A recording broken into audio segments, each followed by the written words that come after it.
it's just a game you're playing.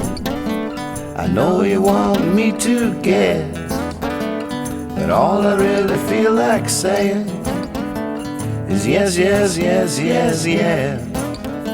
I stood on your mountaintop hollering, swam across your deep blue sea. I offered you my last dollar and you took it from me. But I don't mind at all now. I'm not as dumb as I may appear. I'm always a little bit closer, like an object in the mirror. I give myself a wink and say just what you want me to say.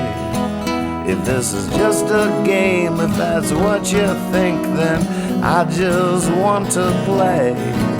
You can make up the rules as you go. Oh, I don't even want to know them. Just let me know when I win.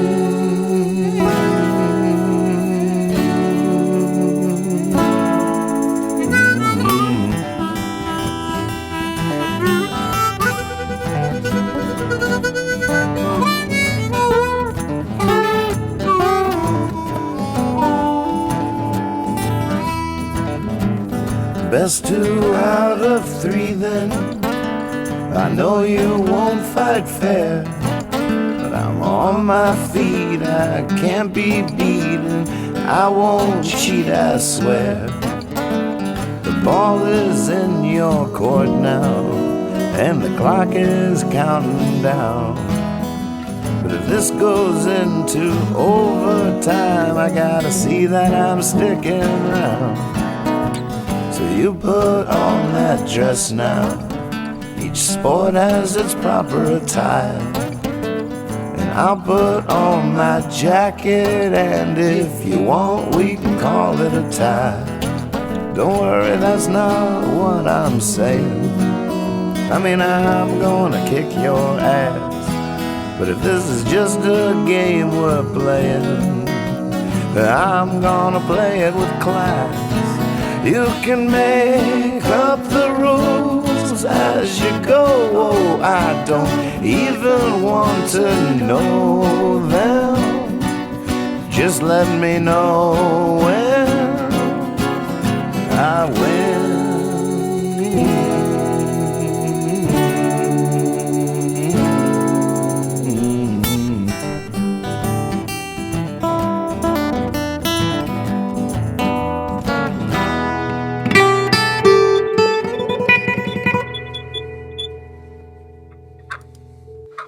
Hey, everybody.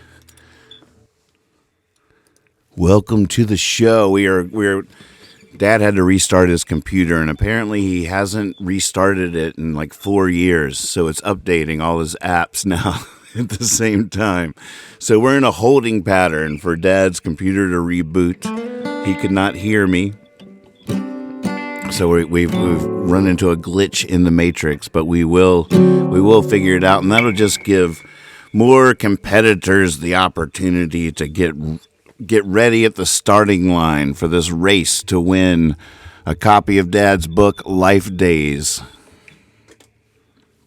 We have an official scorekeeper. Catherine's going to be keeping score for us tonight, and we need to come up with a name for this trivia game. We've been coming up with some cool show ideas lately. Sam Chase's brother apparently is a world-renowned chef in India, and so I have this concept for a quarantine show to do with him, where what he does is he comes on live, and I'll be the first person, but then other people can do it, where he looks with our cameras at what's in our pantry and then teaches us how to make a dish from what's in our pantry. And it's going to be called Pantry Raid. I guess I could use different chefs too. It wouldn't necessarily just have to be him. I'm realizing now that there's other chefs I know that might be into this. Oh wait, I haven't even cut the chat on here yet. Just getting our ducks ready to roll. Oh, we have some fierce competitors already. We already have somebody in the chat with the last name Champion. So good luck, everybody. Mike Lund would be great for that. Cuthra, absolutely. Gonzo would be great for that. We know some chefs that could host a pantry raid for sure. I love this. It's a great idea for a show. Like we'll just be using the Whereby app, or like we do here. I don't even know if I shouldn't even be the first benefactor. I should just be the host and facilitate it. Unless we were going to have the same chef every week. If it was pantry raid with this, world renowned chef, then maybe I would do the first episode with them as an introduction I've never even met him. But otherwise, it's just such a good idea. I could facilitate. All right, I got a chef here. Someone goes, shows them what they have in their pantry, and then the chef will guide them in their kitchen to a dish. And then maybe I'll serenade them while they have dinner. It's a great show. So, but one of Josh Shadler was listening as we were talking about this show idea, and came up with the name Pantry Raid, which is really good. It's really good. So we need a name for this trivia night. Dad is what percentage are you at now, Dad?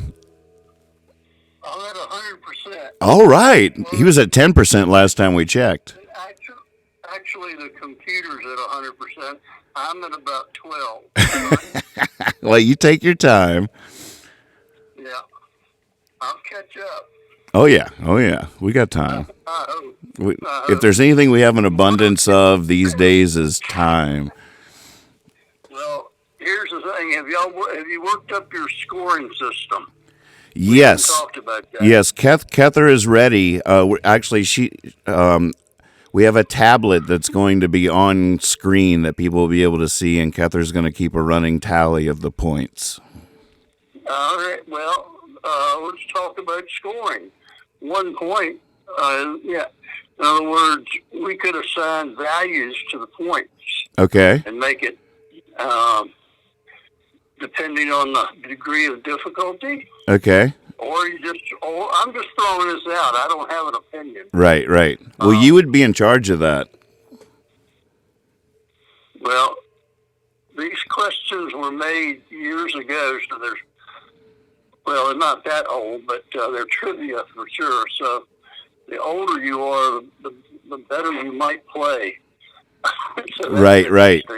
Well, one idea I've had as a concept for this show, which I know is pretty radical, but it might actually be a good idea, is just to call the trivia show Google It.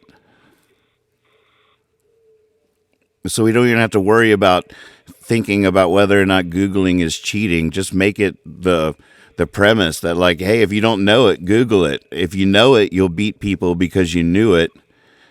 And otherwise, people can. Yeah, that takes care of it, and it also would be if I'm wrong, they could catch me. That's true.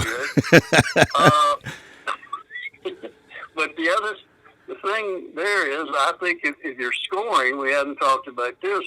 I'm assuming that the first chat correct answer you see wins. Exactly. Is that exactly? So that I thought that I was thinking about people that would do it. You just wouldn't have time to Google it. It's a built-in. It's cool because it's a built-in buzzer system. The first right answer in the comment section wins. It's like a built-in buzzer. All right, I'm knocking to come in, so we'll find out. Oh, cool. Yes, you are knocking to come in.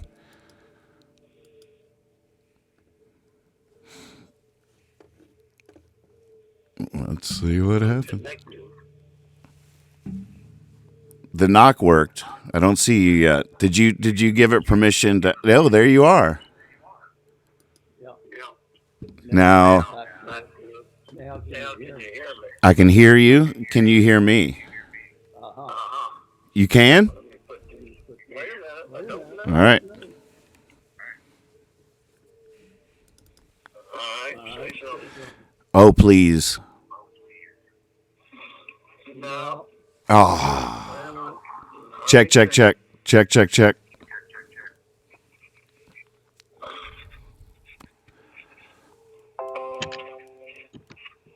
Check, check, check. Test, test, test.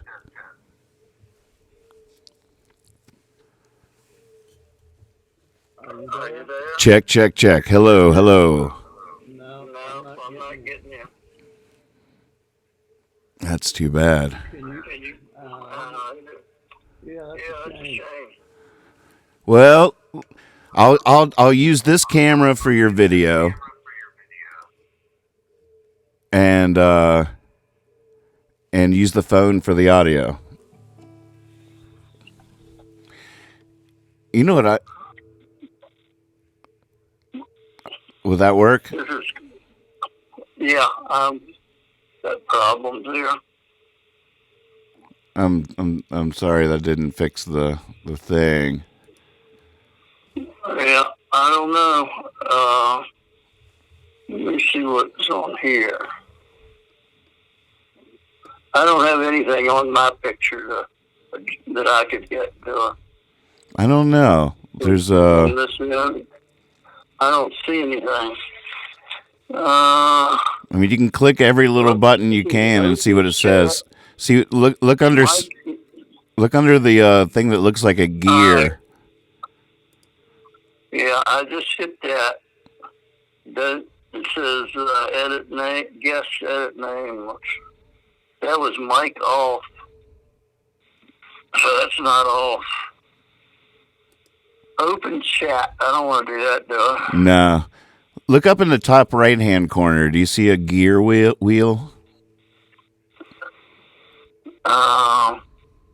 No, on the website it just says a red sign up and a login.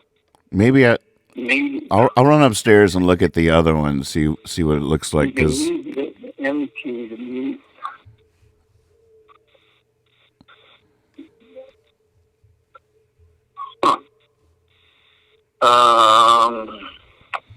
Hey, thanks for tuning in.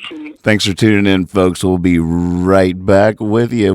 The stream's not going. We're on now. This is happening. We will make this work, no matter what it takes. But we'll try to make it as nice as possible. Stick around. Get ready to play.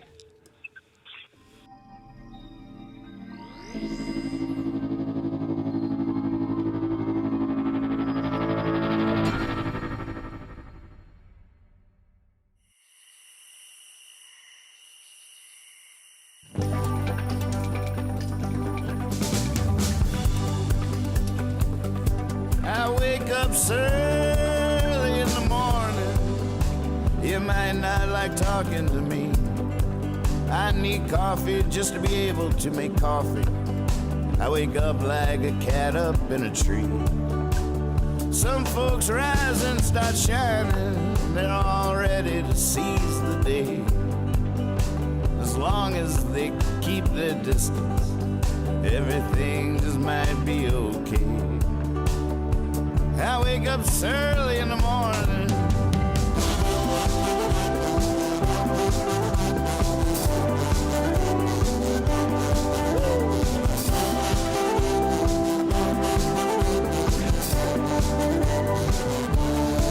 I wake up early in the morning. You might want to head for the hills. I wake homeless with a toothache. I wake fired with a stack of bills. It's my chance to be bitter, and there's plenty to be bitter about. I wake wise to the wicked ways of the world, and I snarl and I grimace and pout. I wake up early in the morning.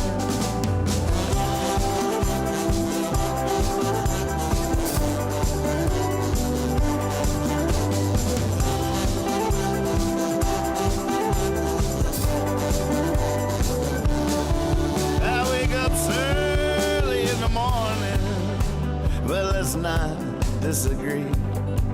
I got a feeling something's coming to shed its grace on me. And pretty soon I'll be laughing. Call it faith, call it a hunch. But I know magic happens usually sometime around lunch. But I wake up early in the morning.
Take long to do my little dance. I'm singing to the exercise tight behind the lids. As I think of things, a list of things I do as love forbids. I do as love forbids, boys. I do as love forbids. Won't go on to play the fool, you pretend to be proper at all. There's only one she's gone. Oh God, I'm no good at all.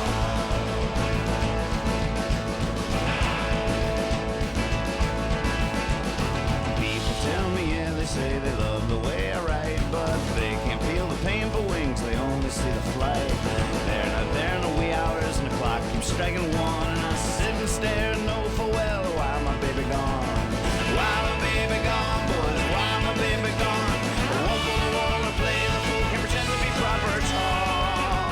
There's only one she's gone, oh God, I'm no good at all.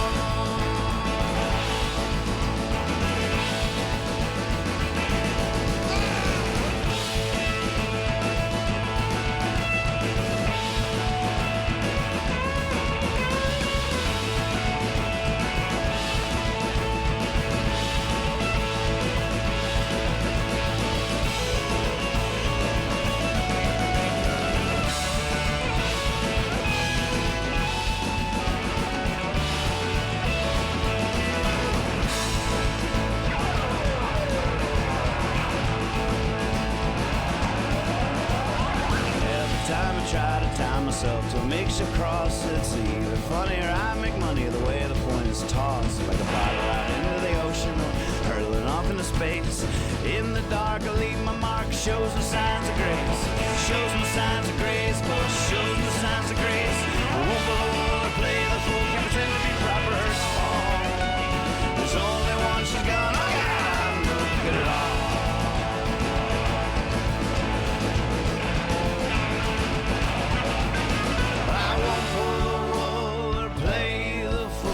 Pretend to be proper or tall. There's only one she's gone, oh God, I'm no good at all.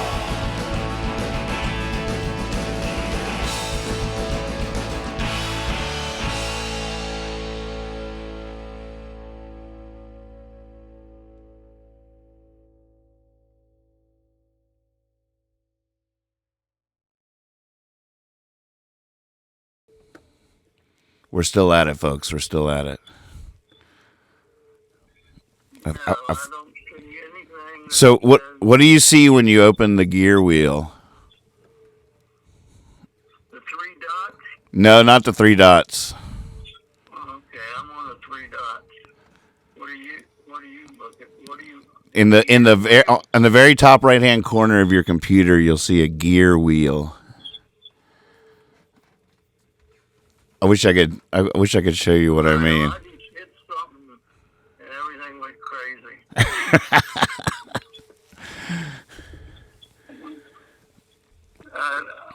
I have to enlarge now. All right, I'm back to normal. Okay. I don't think I can do it. Okay, well we'll just use the phone for the audio. Yeah. Well, I'm just not going to do much but give the, yeah. I mean, they can't really hear me. Can they hear me? Oh yeah, I'm holding the phone up to the microphone, so it's a nice microphone and a nice phone. All right. Well, whatever you want to do. As my mother says, whatever. As my mother says, whatever. All right. Well, I still think there's no excuse for such poor lighting. Can we? I don't really. I could move upstairs, but that's the first question I asked you. No, I mean, well, I think being there is fine, but just getting the light in front of you instead of behind you.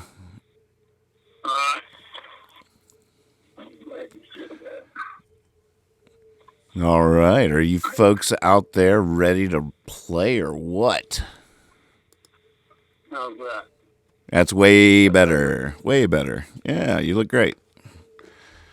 All right. Everybody, welcome my father to the show. We still don't have a name for maybe it's called Okay, Google It.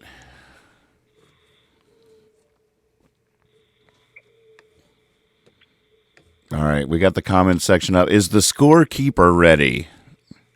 So, Dad, why don't you go ahead and introduce yourself and the rules. People are just tuning in, and tell them what we're about to do. All right. We're about to watch my phone roll off my stomach down into my lap. And I have an old book here I found the other day, 2004 questions. And I made up trivia games. So this is a book full of trivia questions. And I thought I'd just open it up and read one out and see who knew what. And we could keep score and play a game. And we had a prize. And we were going to give them one of my books. Is that for winning or losing? We could give two away, maybe. I got a There copy. you go. I'll grab a copy of it here in a second, so we can give a visual to the. Maybe Vanna White. Maybe Vanna White up there wants to grab one that she can hold in front of the scorecard camera. Yeah. I've got one right here. I'm going to actually read something from it at some point. Wonderful. But let's get started. They've been waiting. They've been waiting, chomping at the bit. I think it's champing. No. Champing at the bit. Well, that could be the first question. Google it. I think it's chomping. I think it's O. I bet you $20 it's A. You're on. All right, $20, ladies and gentlemen. Somebody Google it. Okay, Google it. We have a game. This is a good show already. Okay, Google it. This is a true $20 bet between me and my father. What does champing mean? Champing. Huh? Well, champing isn't even a word. All right, somebody out there. Chomping. Well, MC says chomping, but I don't believe she Googled it. I think she's just trusting her own. Carl, did you Google it? No, she probably just graduated the 8th grade. Shannon says, I Googled champing after you talked about it, and Nathan, you're right. Oh, wait a minute. Who said that? That was Shannon. She actually illustrated that I was talking about this a few weeks ago. Oh, you already knew you were right? Well, of course I already knew I was right. That's when I bet. Karen Ducey, the original phrase is indeed champing at the bit, but chomping at the bit emerged in America in the 1930s, according to the Oxford English Dictionary, and chomp has overtaken champ in common use. A Google verb search for chomping at the bit returns about twice as many results as a search for champing at the bit. I guess we could call this a draw, Dad.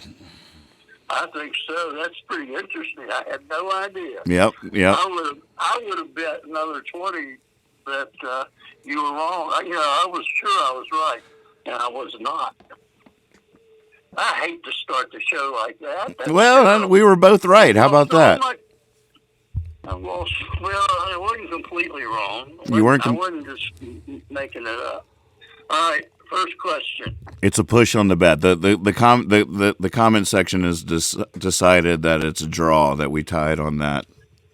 I agree. Carl says it's a push, so it's a push on the bet, using the lingo. Yes, it is. I'll accept that. All right, first question. Here we go. Everybody ready? First right answer in the chat wins a point. Or are you going to assign multiple points to harder questions? No, if I see one that's really hard. Well, since it's Google, none of them are hard. Excuse me? Since we're, so we'll just say 1 point per question. That's another good point. Let's just say 1 point for now. Okay. We'll notify them if it goes up. Like we could have 2 rounds, like Jeopardy, and double the points for the second round. Okay, that sounds good. What do you think of that? I like that. Right. So this is the first round. When you end the first round, then there'll be 2 after that. It'll give everybody a chance to warm up. I like it, and it'll give latecomers a chance to win. Yeah. Now, I could read the question to you, and you could read it out. No, they can hear you good. They hear me fine? Oh, yeah, we got you set up. All right, question number 1. In what year did the Brooklyn Dodgers move to L.A.? In what year did the Brooklyn Dodgers move to L.A.? That's the question at you. If you don't know it, okay, Google it. I like it.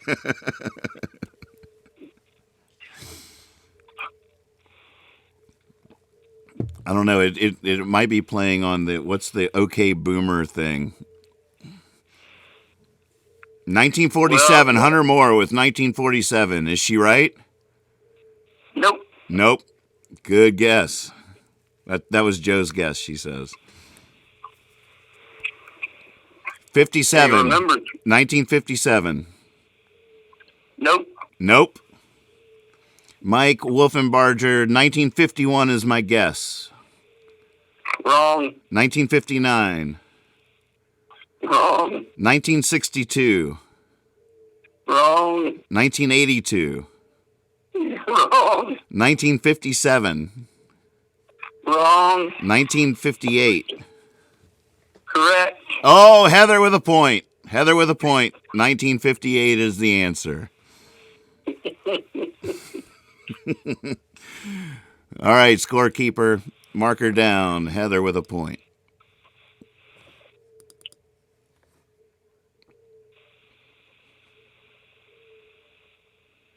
All right, number 2.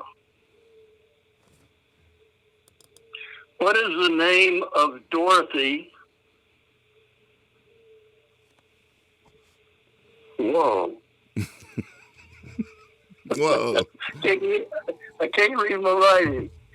All right. What is the name of Dorothy's dog? This will be a good test in The Wizard of Oz. This will be a test of people's latency. Dorothy with Toto. Correct. Yes. Oh, wait, I have a sound effect for the right answer. I just played it. Let me see if that worked. Yep, right answer. Ding, ding. I even got it assigned to the letter D for ding, ding. Watch this. Just testing, testing. Oh, it didn't work. There it is. There it is. Ding, ding. All right, so Dorothy got a point.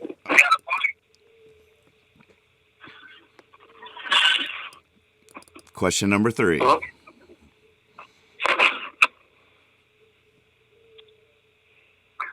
what are the nomads of the Arabian desert called? What are the nomads of the Arabian desert called? There was a lot of right answers for Toto right there. They just didn't get there in time. And by the way, my chat is the decider. The one that's on this, I think it's going to have to be that way because everybody's chat might be a little bit different. So I don't want people to get upset if it shows up different in their chat, the order. I have to go with what I see here. Maybe I should use my iPad, though, instead of the eCam because every now and again I don't see people's chats on my computer. Oh, so we got some answers rolling in. The first answer I see, Bedouin? Correct. Karen Ducey with the first Bedouin. Does that line up with people out there? Does everybody else see Karen getting that one? Karen Ducey with a point. All right. Good for you, Karen. Oh, I keep forgetting to do my sound effect. All right, question number 4. All right.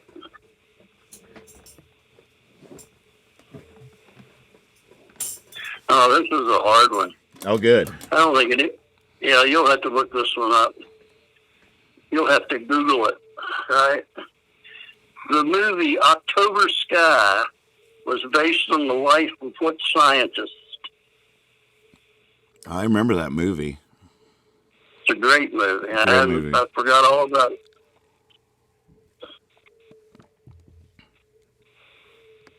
The movie October Sky was based on the life of what scientist?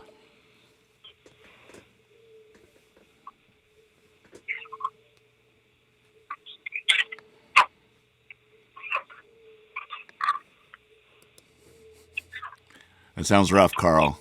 Carl's upset. His O key got stuck on his computer.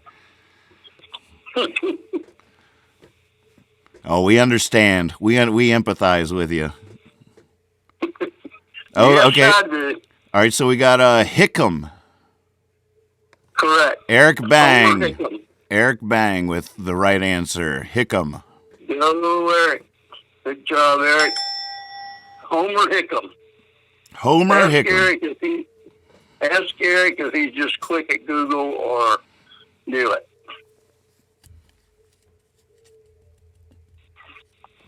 So, Eric, did you know that one? Did anybody know that one? People are having autocorrect issues. They're saying the name and it's changing it.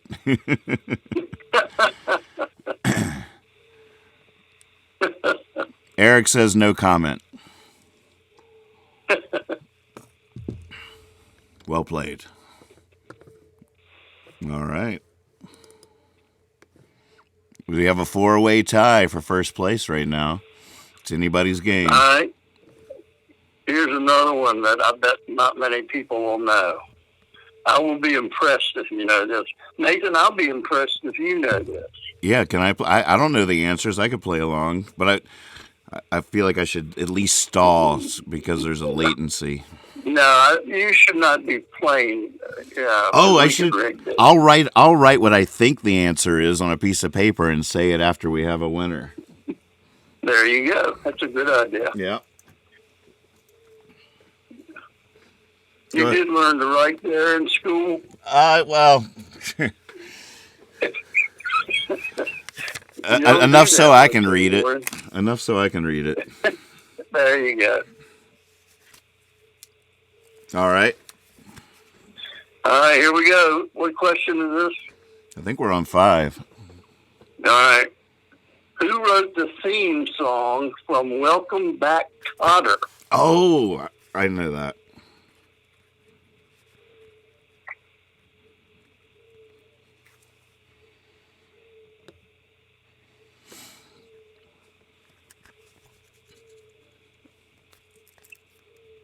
Oh, I didn't see it. No, Well, I can't show you. They'll see it. Yeah. I was just showing that my answer's down. Okay. All right, Gotcha. who wrote the theme song to Welcome Back, Kotter? Oh, Scott Swaby with his guest John Sebastian. Very good. Yes. Bam, John Sebastian. Okay. All right. Good job. Yeah, it does have a little John Sebastian ring to It it. sounds just like him. You know, I met him once Cool. when I Always opened liked him. when I opened for Ramblin' Jack Elliott. John Sebastian came to the show, and so it was the three of us backstage at one point. Woo, that's a great. I didn't know that. And I used to have the Lovin' Spoonfuls, the pictures. That this was probably a collector's nightmare, but I took the pictures from their album when I was a kid and hung them in the treehouse that we'd built back there behind Mom's house. The Lovin' Spoonful have been with me the whole way. Yeah, baby. Do you believe? Yeah, you've always been answering that question. Do you believe in Do magic? you believe in magic? Yeah. Yes. Why? Yes, I do. Well, yes, sir. From the very beginning. All right, here we go. Ready to go for number 6 or whatever? Yes, sir. What was the name of the Sultan's wife who narrated the Arabian Nights? What was the name of the Sultan's wife who narrated the Arabian Nights? Good question. No idea. Should I wager a guess? I don't think you can spell it. There's a hint. Yeah.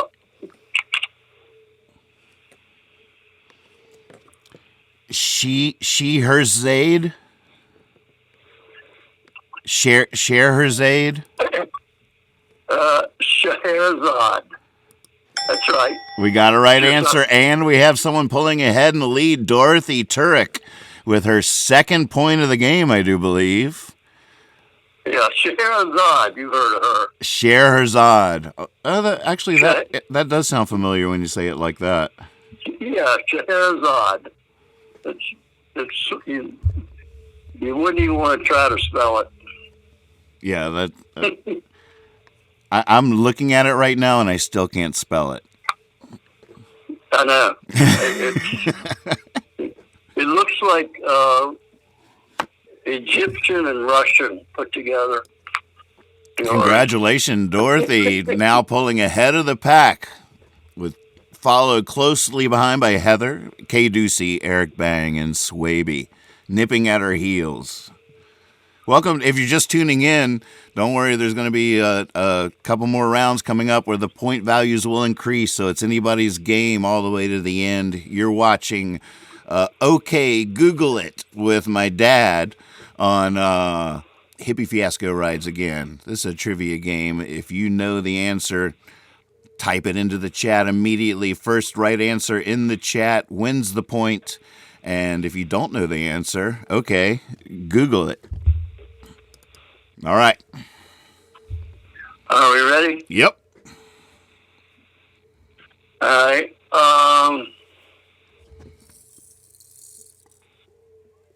What Olympic? You got to be really old to know this one. He was the first one. What Olympic swimming champ played Tarzan in the most Tarzan movies? In the most Tarzan movies. Yeah. So an Olympic swimmer played Tarzan. Yep. The very first one, where the girl was naked in the pool, changed my life. Changed your life. Was it black and white? Yes. It was definitely black and white.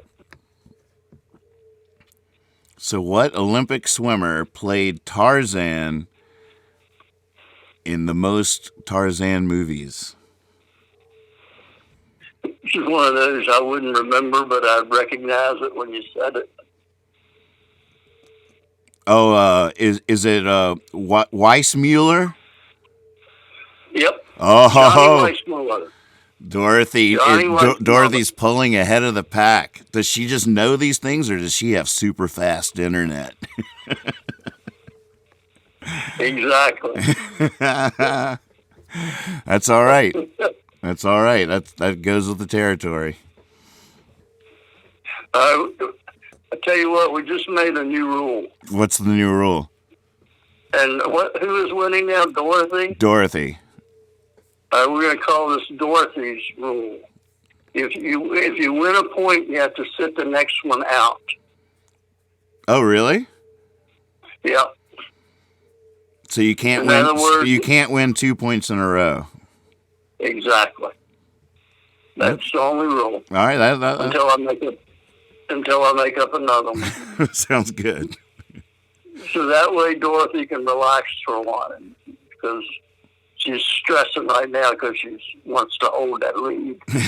So give everybody else a chance. You can breathe. You can breathe, Dorothy. Yeah, relax. I bet I can't find one. Let's see. Here's an interesting one. I would never have gotten this right. You ready? Yep. In Australia, what is a billabong? Ah, good question.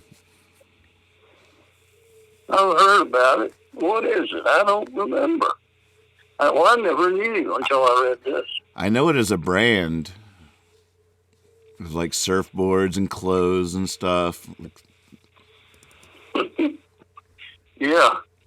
And what does that brand name mean? That's interesting.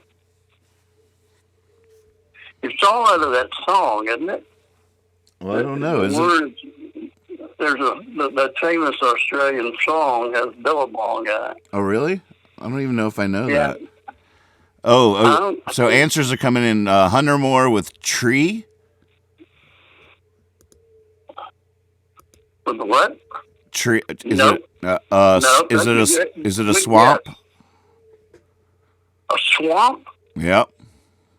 No. Is it pot? No. Is it a lake? That's not my definition, no. Is it a I'm river? gonna wait for a better-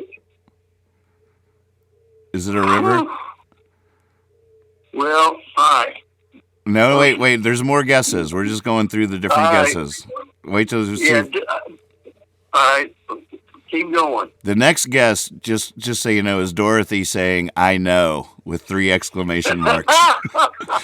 But she didn't. Let Dorothy decide. Let All right. Dorothy decide who wins. All right.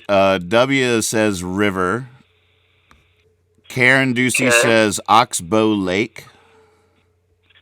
Good guess. Heather Berry says flood pool. What? Flood What'd you pool. say? Flood pool. Blood pool? Flood pool. Blood? Yeah, flood. No. Yeah. Yeah. A couple of guesses for Oxbow Lake. Yeah. Well, I bet it could be. Yeah, it might have that definition. Doug Simpson says a surfboard. No. This is what my book from 2004 says, which it says a dry riverbed. A dry riverbed. A dry riverbed. See if they can verify that for me, because maybe this is outdated and I got the wrong. I don't know where I got that. I didn't I don't know that immediately. Dorothy, is that what you thought you knew? Well, W says breach of river forming a stagnant pool. Heather says a dead end river. And then So what is it? Eric says it's a pond left over after a river changes course. Mike Bullock says isolated pond. Dana says a branch of a river forming a backwater or stagnant pool. All right. So, in other words, they're all right because they all Google it. Right. And, yeah. They're just different takes on that.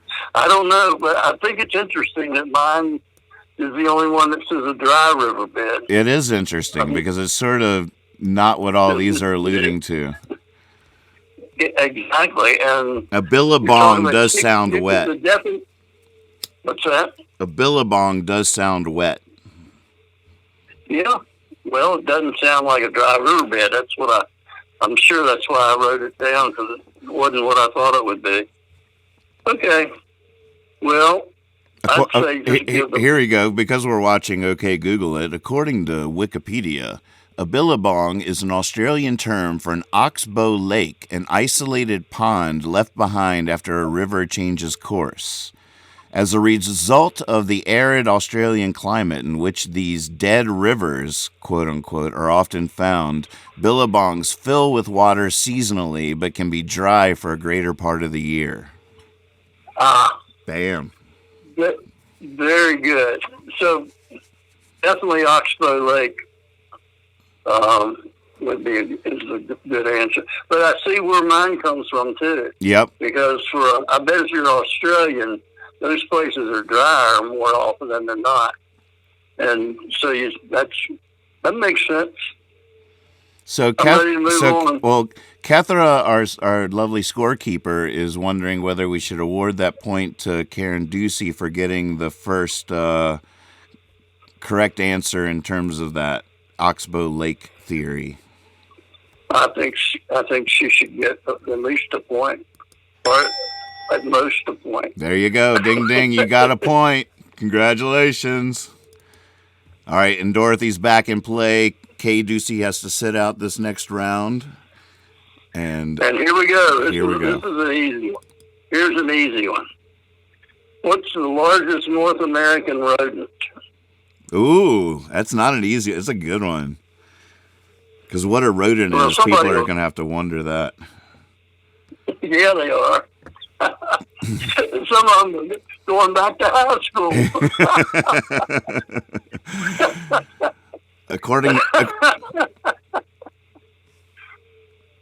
According to my wife, everything that's not either our cat or our dog is a rat.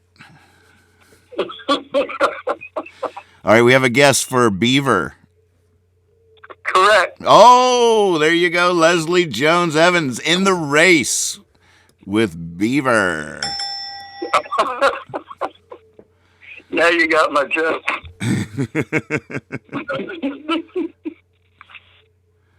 A lot of right answers in there, but only one of them came first. Congratulations, Leslie Jones Evans. You're in the race. All right, here's another quick one. You either know it or you don't. I like these too. Who was the first female astronaut in space?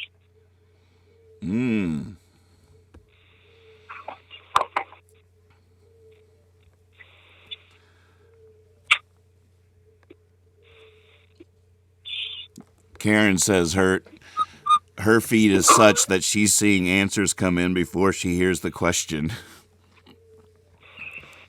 You might need to refresh. Sally Ride. Correct. That's Hunter Moore with a point. Sally Ride. All right, Hunter. When was that? I don't even know. I don't think I recognize that name. I knew the name, but I don't know the year. I don't do years.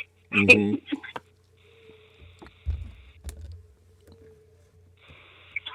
Yeah. Somebody want to give us a little Sally Ride Wikipedia action? Yeah, several people are saying they're seeing answers come in before they hear the question. That doesn't seem fair. It isn't fair. That must be frustrating as a competitor out there. 1983. I was wondering if it was the 80s.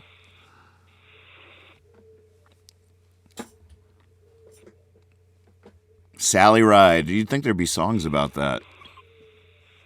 I bet there were. 1983. Ride, Sally, Ride. No, yeah. Not, that was in the 60s. Shannon says just exit the stream and re-enter, and it will fix that issue of the chat being so far ahead of the stream. Sally Kristen Ride was born May 26, 1951, and died July 23, 2012. An American astronaut and physicist. Born in Los Angeles, she joined NASA in 1978 and became the first American woman in space in 1983. Ride, Sally, ride. Awesome. All right. All right. Very good. You ready? Yep. What mountains traditionally serve as a boundary separating Europe and Asia?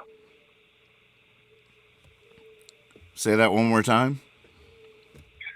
What mountains what mountains traditionally serve as the boundary between Europe and Asia? What mountains? Is it a mountain range or mountains? Yeah, it's a mountain range. What mountain range traditionally serves as the barrier between Europe and Asia? Caucasus. No. That was Daniel's guess. Daniel's in the game. Hi, Daniel. Ural? Yep. Dorothy with another point. She is fast. Wow.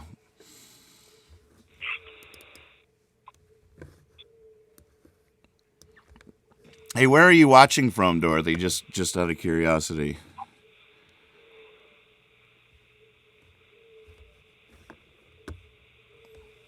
Look at that. Dorothy pulling ahead. 4. Next in line is Kay Ducey, and then followed closely by Heather, Eric Bang, Swaby, Leslie, and Hunter with 1 point each. Where are you watching from, Dorothy? Fort Collins, Colorado.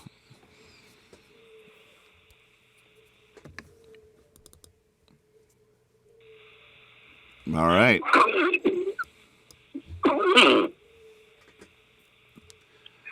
Okay, you ready? Yep. Who is the main character in the book Catcher in the Rye?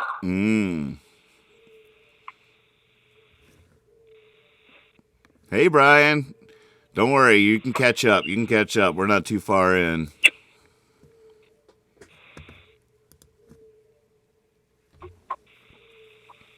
Got some good Colorado in the house.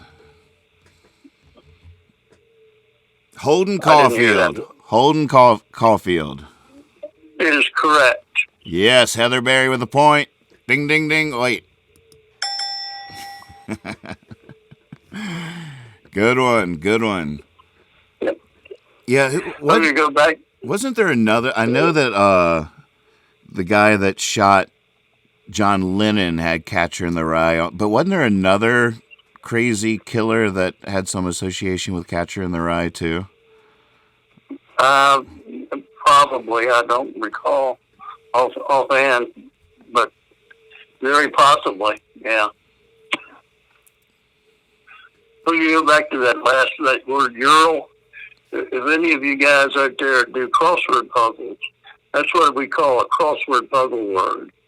And there's Peter's like every 5th crossword puzzle, URAL, because it just fits a lot of different sequences better. Mm-hmm. There's no other value. A lot of those words don't. I think there's one here. All right, here we go.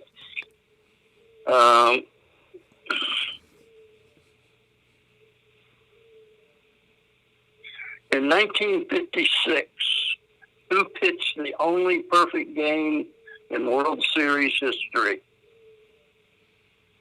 World Series history. 1956, you said? I believe so, yes. Who pitched the only... No, 1956. 1956, who pitched the only perfect game? Sandy Koufax. Nope. Nope. If it had been 66, it would have been Sandy. N- This was 56. Don Iran? No. Nolan Ryan? Close. No. Cy Young? No. Don Larson? Correct. Yes, Leslie with a point. Don Larson is the correct answer. I need a sound for the wrong answers. Maybe that. Don Larson. I never heard that name. Don Larson. Do you remember him? Oh, yeah, I remember the game. I was 9 years old. 27. He got 27 straight outs. And it was amazing. He was about the number 2 pitcher on the team. 27 straight outs. Yeah. They had Whitey Ford back then. They had some good pitchers. All right.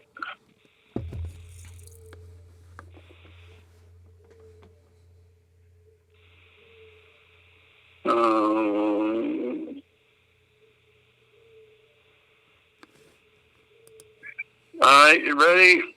Who, in 1956, was quoted as saying, "History is on our side. We will bury you."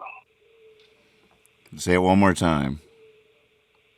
History is on our side. We will bury you.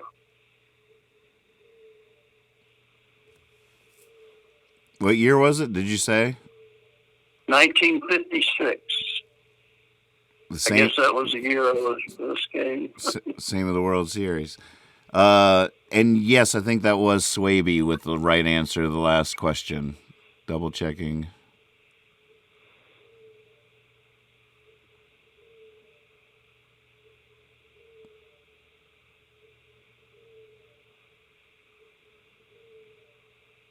Yeah, I guess that would be Swaby. Sorry, Leslie, if I might have called that wrong.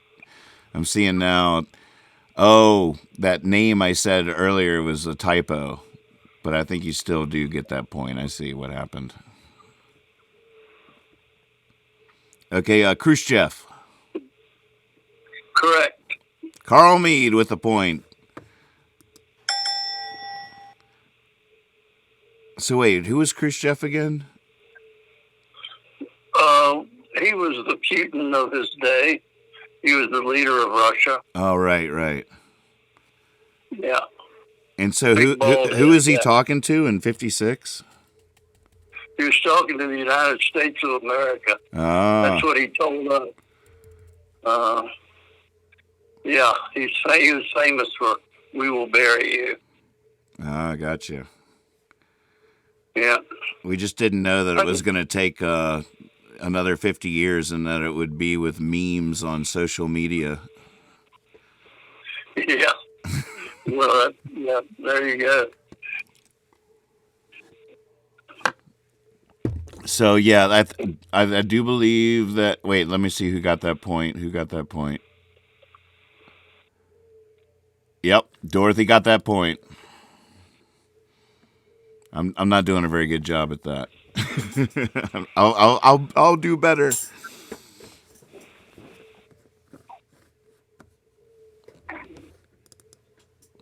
All right, here's one. What was the name of JFK's older brother who was killed in World War II? Oh, wow.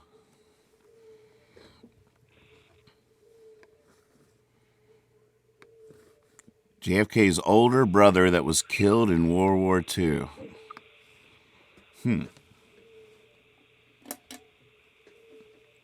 Well, there's a lot of Kennedys. Every time I turn around, there's some new Kennedy I never heard of. Joseph Kennedy. Correct. Oh yeah, that's Heather Berry with a point for Joe Kennedy.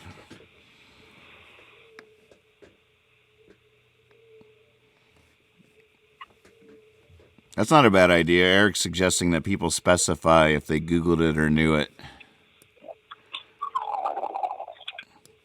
Wouldn't we all like to know? Answers are still coming in. So we know what kind of stream they're watching. Dana just chimed in with Joseph.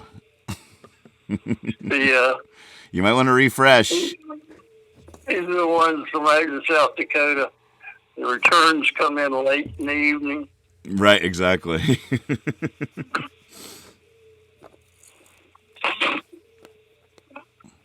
Or Highland County, for that matter.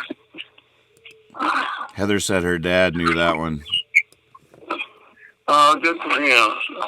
Hey, Jamie.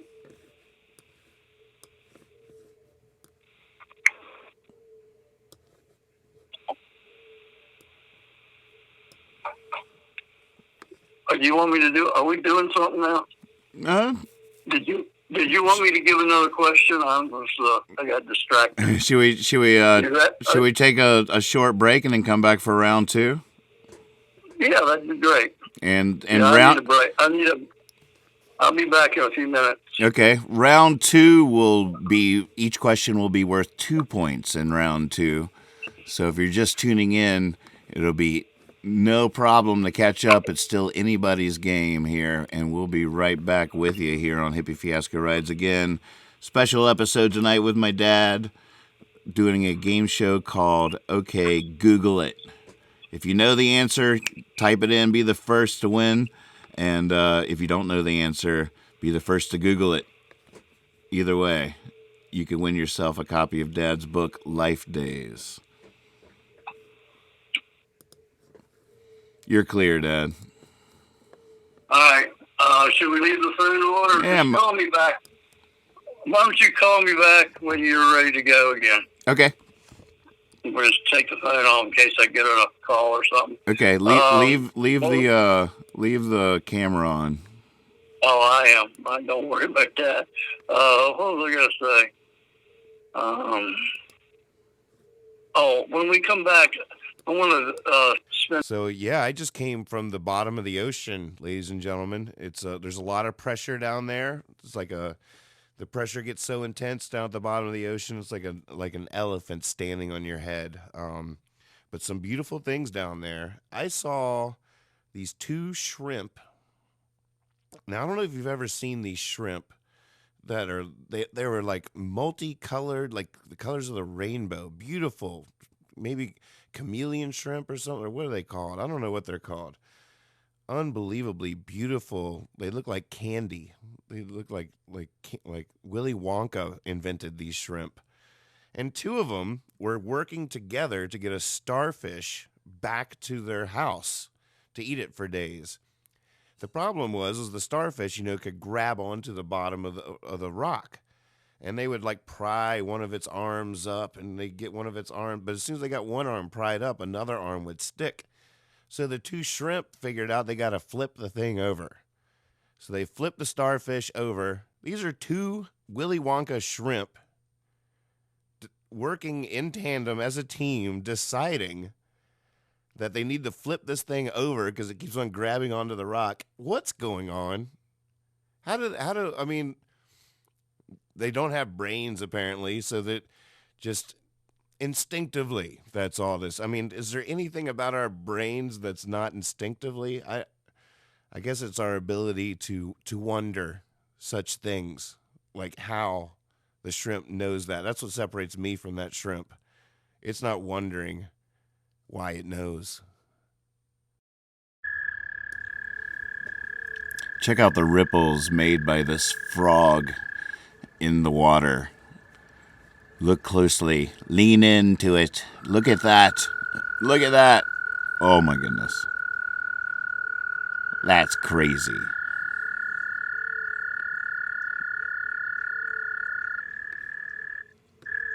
That's crazy.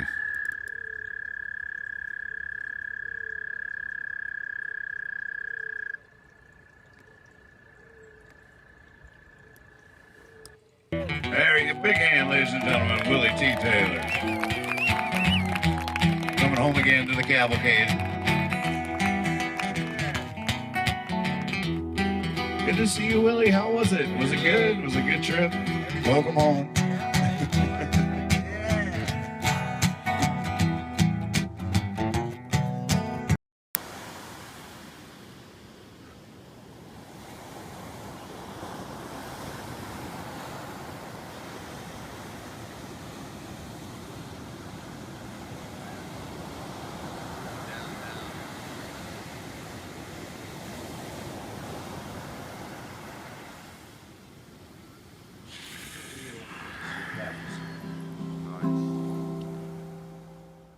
Somebody call my guru. I could use some advising. Can't keep my eye on the prize, and I'm realizing I got a lot that's dimming. I just don't feel like I'm winning. The only time I'm grinning's when I'm sinning. Let the music back in again. Get a guide for this world when I'm in. I wanna travel through space again. I love this place again. I wanna hear your voice through tin again. Get back to that womb I was swimming in. I wanna chase the moon again. Arrive too soon again.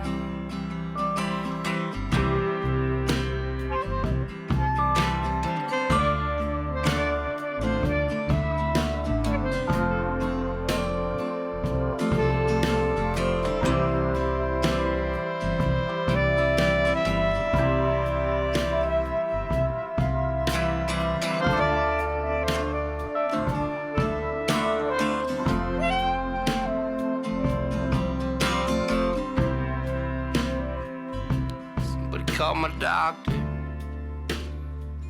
I could use some prescribing. My head can't find the bed till the sun is rising. For this old beginning sure could use a new ending. The only time I'm still is when I'm spinning.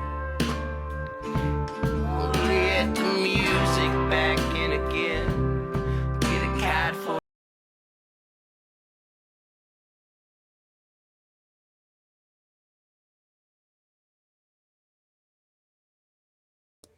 Hey, what happened? It hung up. I'm glad I was walking by. I'm running around fixing tea and stuff. And I just saw it got hung up.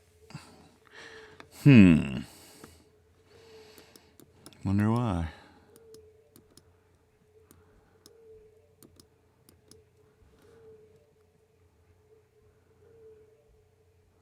Well, any requests? Oh wait, let me see if this will work. I wanna chase this place again. I wanna hear your voice through tin again. Get back to that womb I was swimming in. I wanna chase the moon again. Arrive too soon again. I wanna work the dirt back in my skin. Hear this song that I'm singing in. I wanna cut the wire again. I wanna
Oh, yeah.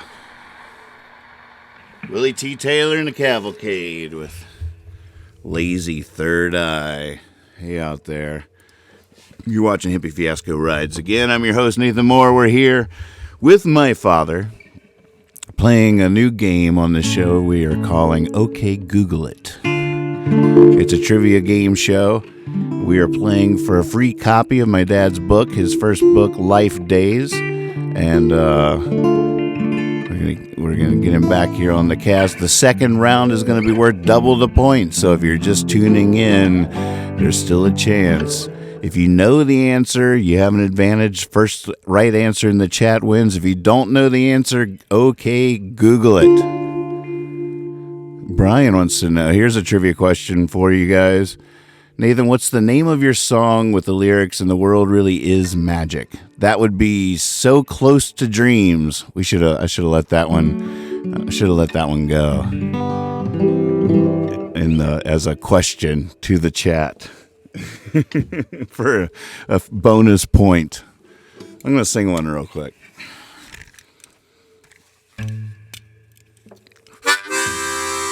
I usually trust Swaby in such things. I know that's not what he was even saying. But still.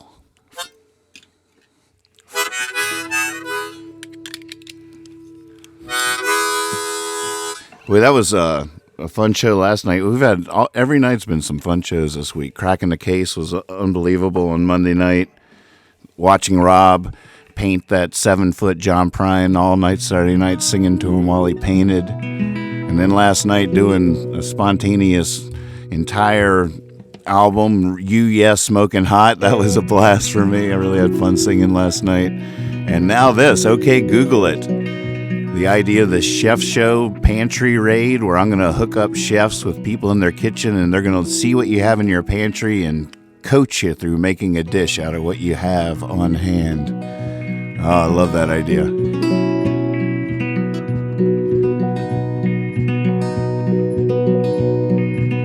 Oh, wait, I feel like I'm missing something good here when Kendi says, "Oh, my God, you're on Surly." Oh, Surly. I'm on early. Gotcha. I wish I could do that one right now. I don't know. I don't trust myself to know the words or to get them right.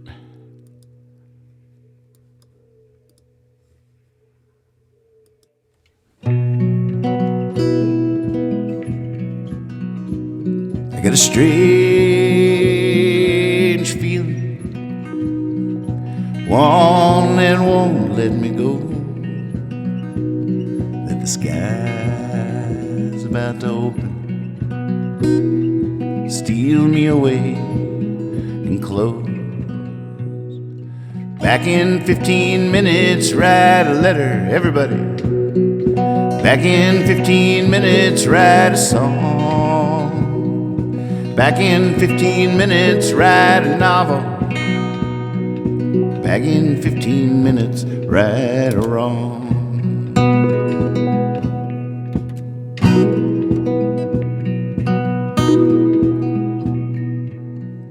Where there's smoke, there's a motel burning.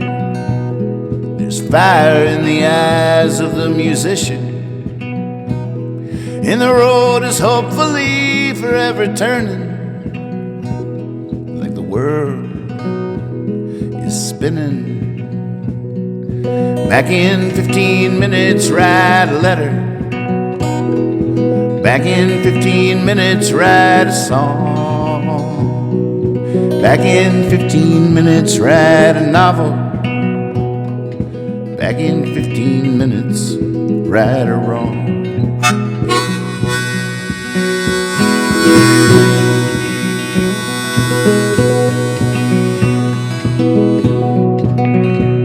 St. Peter, here's all my money, let's just forget you saw me. Just put me back in what I had on.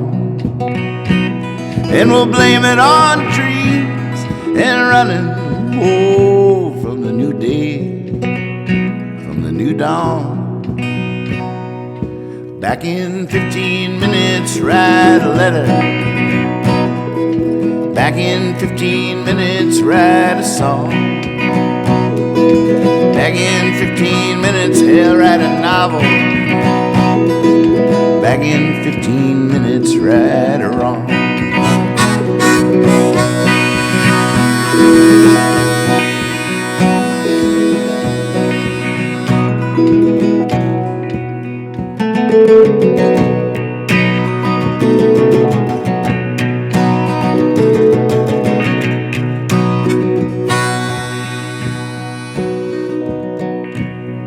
I just had to step out towards the ceiling.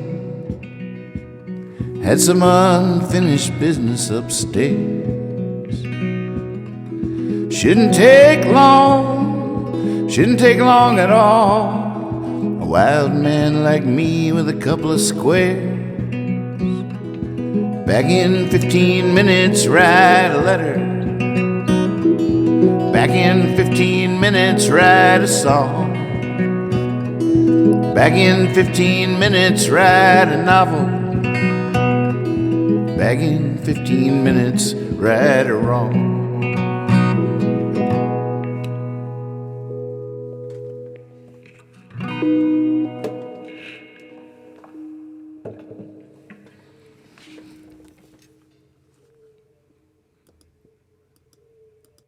Ah, yeah, got the blood flowing there a little bit. All right, you guys ready for round number 2? Let's get Dad back on the line here.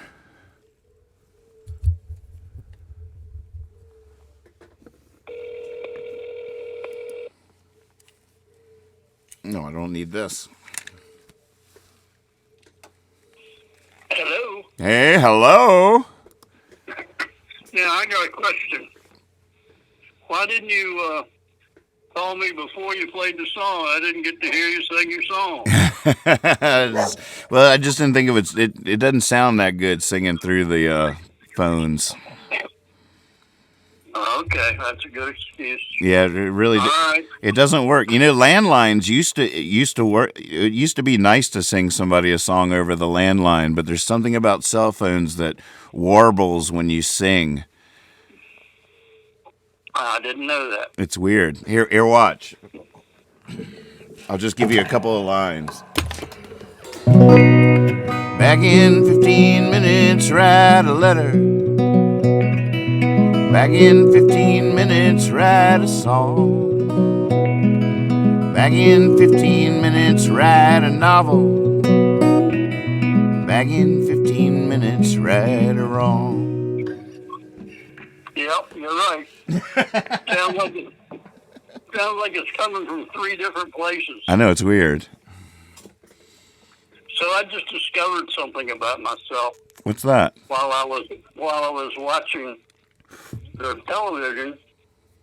I don't wear I have a really nice set of teeth that Dr. Hanna made for me. He's a wonderful guy, and he got me these teeth, but I don't like to wear them because they're not that comfortable.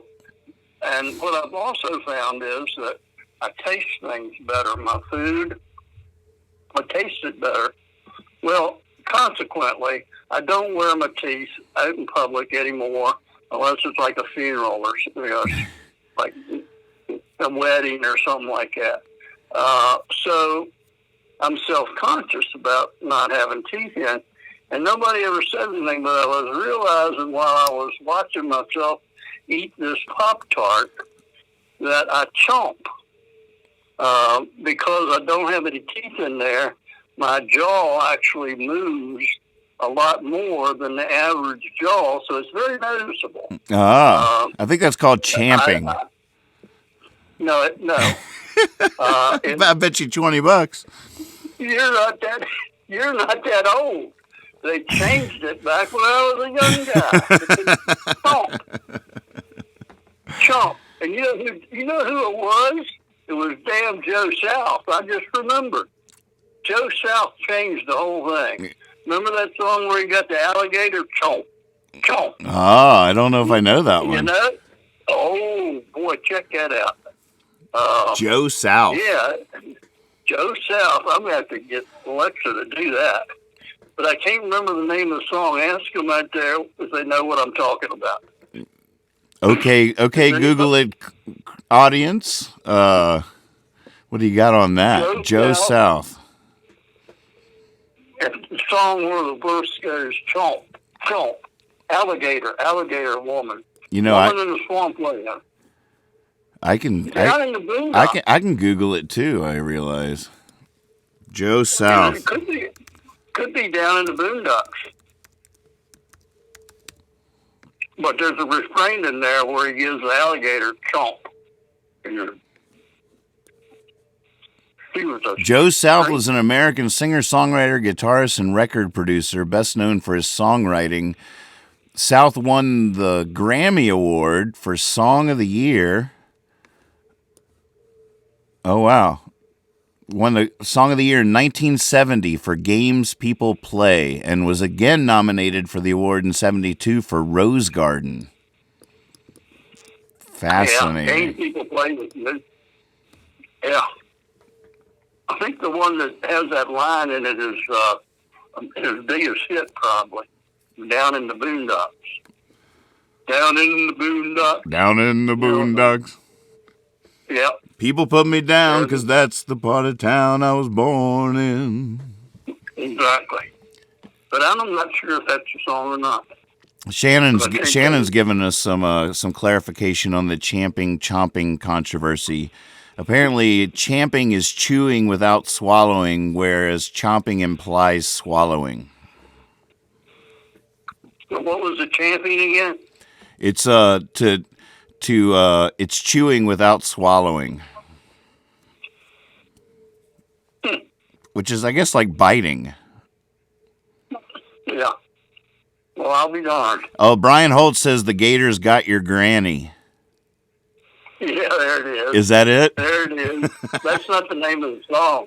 That's the chorus. I still think it might be Down in the Boondocks. And that's the chorus of one of the lines was Gator got your granny. Go. Classic. So as you can see here on the screen, folks, there's a copy of Dad's book, Life Days, that the winner of this game tonight is, right now, Dorothy is receiving until someone pulls ahead of her. As it stands now, Dorothy will, in Fort Collins, Colorado, will be receiving a copy of Steve Moore's book, his first book, Life Days. And there you can see it. You wanna give a little Vanna White flip through the pages there? Well, I did have some editorial comments. Okay. That I wanted to make. I wanted to make a couple corrections for the people that have the book. This thing was put together so quickly, and I really should have spent another week looking at it. There were lots of things in it that didn't pass muster for me. That's mustard? God. No, mustard. I bet you $20. I'm just kidding. Oh, God. All right. So, you see what I'm saying? All right, here's what I'm talking about. Okay. This fits good because this is like our game we're playing. Here it is. On page 37. Page 37. I had an amazing optical illusion the other day. I was driving across Frog Pond Road when I saw a snake fly across the road in front of me. It was about 15 feet high and about 2 to 3 feet long. So what was it?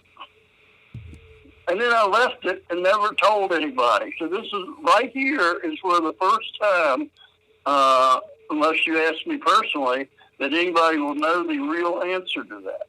Because it actually happened. But I never put in the book. I just left it there. And that's stupid. That was just not right. So I'm correcting that as of tonight. Does that make any sense? Yeah, Joe Moore's already guessing what it was. Well, he's too close to it. Right. He lives on Frog Pond Road. Let him back off and let somebody else first. He's probably seen the same thing. In fact, I might have told him about that. So he's too close to the family. Or he's too much close to the source of the knowledge.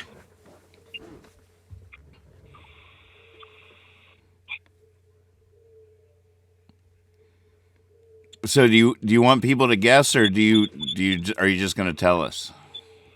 If they want to, I can tell it. If anybody wants to give it a try. If not, just let Joe tell it. He's already put his guess in. Okay. Well, just read that. Oh, he says heron. No.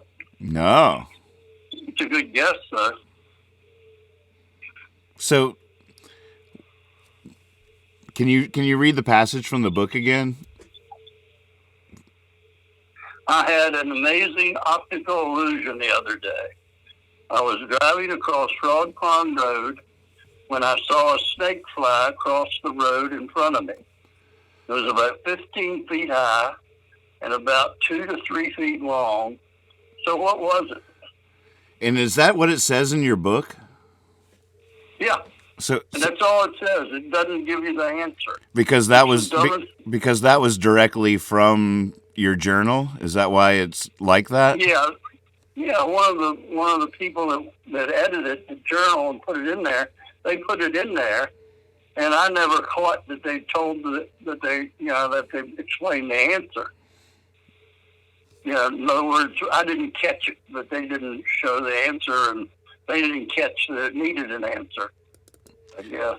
Joe says, yes, it was. You told us right when it happened. What evidence do you have to the contrary? Tell him it's called telling the truth.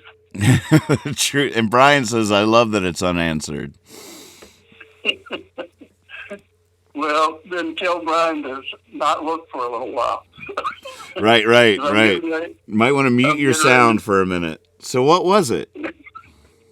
All right, what it was a starling lying across the road with a snake skin. And it flew to the barn. It was using it for nest material. And he flew to the barn, and he was making his nest up in the hole up in there. So when I saw it, I saw the head of the snake, which was the bird, and then I saw this ribbony snake fly across, which was the skin, a fresh skin of a molted snake. And it looked, from my view, when I had two good eyes and everything, it looked exactly like a flying snake. Wow. And until it landed, the bird landed, and I could see what happened, I was mystified. I imagine. Yeah. So it's a good story, but I should have told people what it was. It's pretty good, though, that you left it hanging in your journal. You knew the answer when you put that journal entry in, right? Yeah, but I didn't know that I didn't answer it. That's what I'm saying. I didn't edit it enough to know that I was doing that. Right. In other words, these are mistakes that were made because I never had published anything before. Right. And I didn't know I was just too quick to do it. But the mistakes reminds me of a friend of mine named Dana. Reminds me, there's like, the book is perfect in its imperfections. Right. And, yeah, that's kind of the way I think of her sometimes. I'm saying all this because I think she might be listening. I'm very familiar with that concept as from Leonard Cohen's. It's the crack where the light gets in. But a lot of other cultures, there's a whole history of people putting flaws in their weaving or tapestries or mosaics in different cultures. They will purposely put a flaw in because they think perfection is God, and they don't want to take themselves too seriously or something. But there's a lot of Dana says she loves you. But there's a lot to that, is all I'm saying. I've read a lot about that over the years. that is interesting. Well, you've been a master of it, whether it's premeditated or not. I've seen you do it almost every time you've taken the stage. remember early on when I'd give you a hard time about, damn, Nathan, why do you always go there and get yourself in trouble for an hour and a half and then spend a half hour pulling yourself out and looking like great? But you would intentionally say something or do something or try something. It was like what do you call it? A self, you know what I'm talking about. I know exactly what you're talking about. Oh yeah, it's a weird part of my nature. Yeah, it's almost like it would be too easy just to go out there and be myself. I gotta mess with them a little while. I think Todd Snyder does that. Definitely stand-up comedians do that all the time. Yeah. Oh yeah. Yeah, it's like a escape room. It's a challenge to get out, I guess. All right, let me change the mood here. The only reason I'm not saying more on that topic is there's too much to say on that topic. There's so many ways of looking at that, and on so many levels. But yeah, for sure, I know exactly what you're talking about. Okay. All right, next correction. All right, page 63. Heather says the flaw is where the soul escapes. Nice. Here we go. Page 63. I'm going to read the poem. Okay. And then I'm going to say something, and then I'm going to read the poem again. Sounds good. And again, this is another one where I didn't get it right because I didn't explain what it was. So here we go. I asked Charles if he knew me. He smiled and said, "Sure, you're the guy that comes, blah, blah, blah."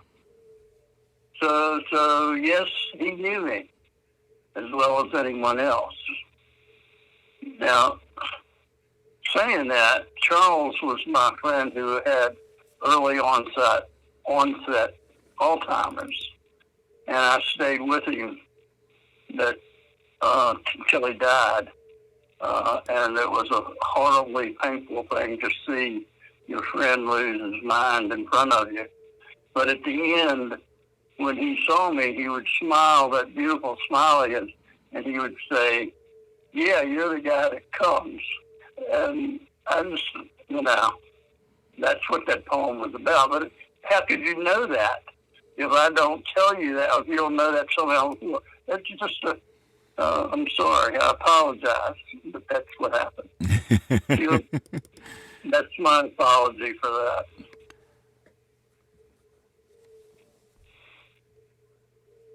Yeah, I guess I already knew who he was, so it's probably I wouldn't have noticed that.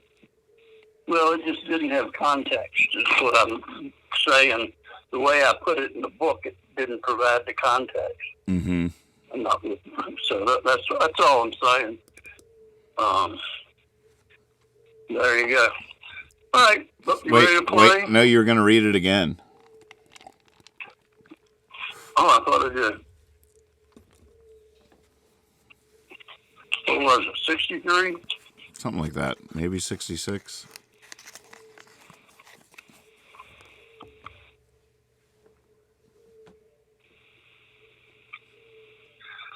All right, here we go.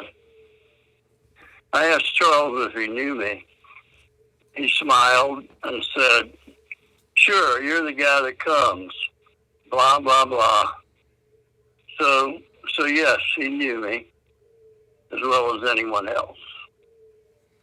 Mm. Yeah, some of these mysteries are good, though. I'm glad that they weren't answered as we think. Yeah. Well, there you go. But I think it's fun. I mean, it'll still not be answered for 99.9% of the people in the universe. But, yeah, the people that are listening right now will know. Right. I don't think it'll hurt anything. No, not at all. All right, I'm ready for round two. Okay, You guys are. ladies and gentlemen, get ready. Get your fingers hovered above the keys. Get ready. First right answer in the comment section. The second round is worth double the points. So if you're just tuning in, it's still anybody's game. Dorothy is currently in the lead in Fort Collins, Colorado, but it's still anybody's ball game. The winner will receive a free copy of Steve Moore, my dad's first book, Life Days. Here we go, round two. Oh, and by the way, if you're just tuning in,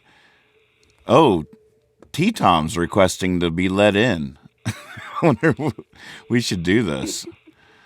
It's the drummer for Fruition, who has no idea that we're live right now. Let's just do this. Hey, what's happening? Oh, we can't hear you.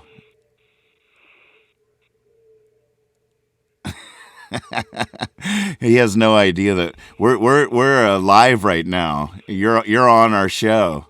Still can't hear you though. I wonder why.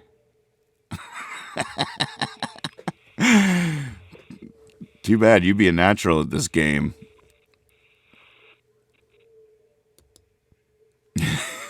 That was T-Tom, ladies. I've been helping him figure out. He has a big stream tomorrow, and he was having some technical difficulties, so I've been helping him out with figuring out how it all works. So he had no idea he was stepping onto a live TV show just now. Glad he had his clothes on. That's all I'm saying. All right, here we go. Round two. Oh, and the last rule is if you don't know the answer, that's fine. Okay, Google it. That's the name of the show. Okay, Google it. And here we go. Point values are doubled. Second round begins. Take it away, Dad. Who wrote a song, and what was the title of the song that has the line, "But all my words come back to me in shades of mediocrity"? Great song. Oh, now Tyler's in the chat. I love that song. Yep, I could even give it a little... do it.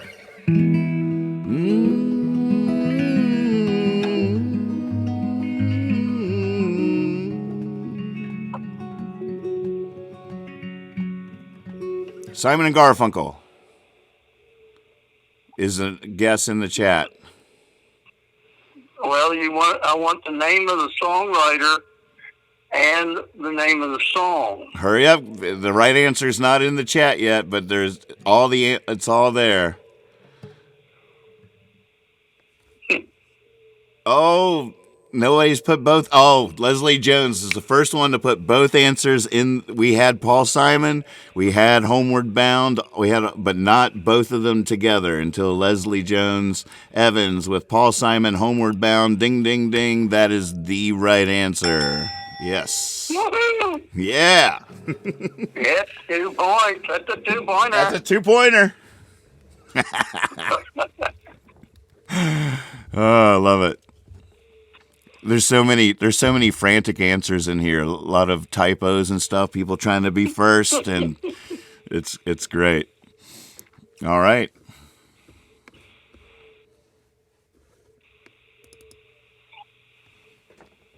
Look at that. Are we ready? Yep. Here we go. Spell the first name of the performer who had a big top 40 hit with John Hartford's "Gentle on My Mind." You said spell? Spell the first name of the performer who had a big top 40 hit with John Hartford's "Gentle on My Mind." Boy, I could just sing along to all these questions. Glenn, Glenn. Wrong. Wrong. Glen. Correct. Oh, she was off by an extra N. Go, Brian. It was Dorothy with the first right answer, but misspelled. Yeah, no, it wasn't right because you didn't. That's why I asked you to spell it. Right. Because it's spelled weird. I would never spell it that way. Wait, I'm spacing on his last name though. What's his last name? Oh, Ben Campbell. Yep. I was just having a little brain fart there. Oh yeah, Glenn That's Campbell. right. Yeah. A way better guitar player than a lot of people understand. Oh, he was a session guitarist in Nashville. You know, not many people will go there. That tells you something right off the bat. Yep. All right, we ready? All right, so that was Brian with 2 points right there. See, second round, he's already in the game here. All right. All right. How many degrees are in 25% of a circle? How many degrees are in 25% of a circle? Great question.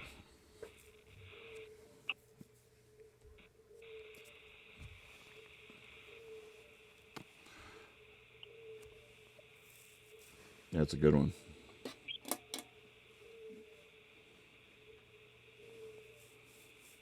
$90.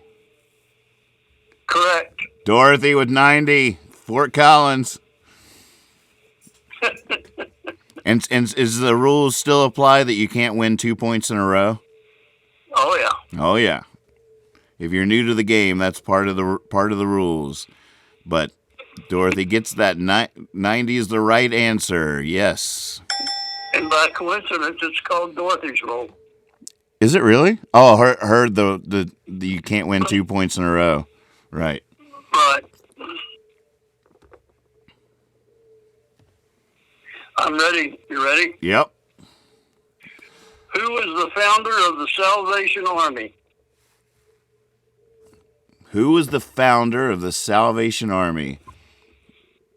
And yes, I'm sorry, Melissa, but my chat has to be the final. Everybody's chat is different, so everybody's seeing different things in terms of who's first. It's a little frustrating, I know, but it's the only way that we could possibly do it.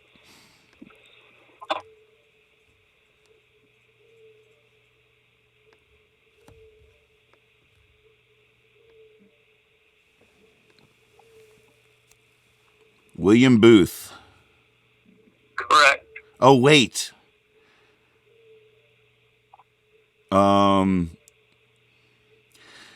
It's a tough one. He won the last point. Well, he doesn't get a point. Right, That's but the other there's question now. there's not a right answer after him yet. So we'll just keep wait, even though people now know the right All right. answer. We have people that are close. Heather said W both, but I mean, I'm sure it's there. You go, Heather Berry with William and Catherine Booth. Yep. What was that question again? I'm Who founded the Salvation Army? All right. So as a husband and wife did that? I have William Booth. I don't have John, the wife. Gotcha. Well, that point goes to Heather. Congratulations. We have the right answer. All right. What was President Andrew Jackson's nickname? What was President Andrew Jackson's nickname? I think I remember this one.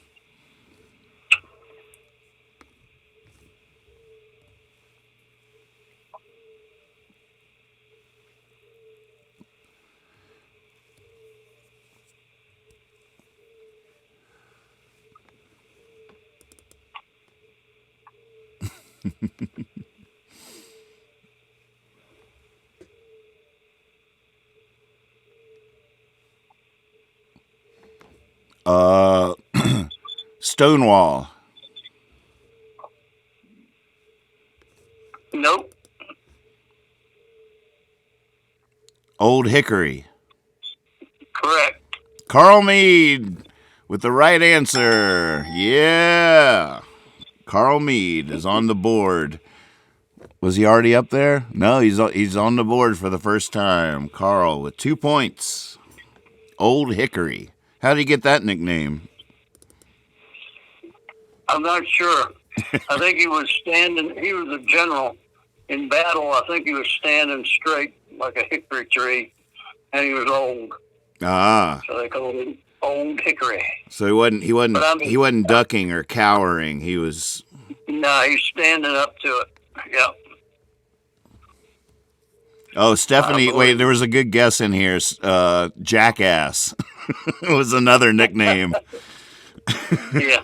Well, I was going to say, if you're a Native American, you got lots of nicknames. Yeah, for you. lots of them that we can't even say on air because it's a family show. Carl Mead says because according to Wikipedia, because he was strict and bold military officer during the War of 1812, Old Hickory really earned his nickname. Not only was Jackson as unbending as a tree, but also tough as wood. That's pretty good because I just made that other one up. Right. All right, here we go.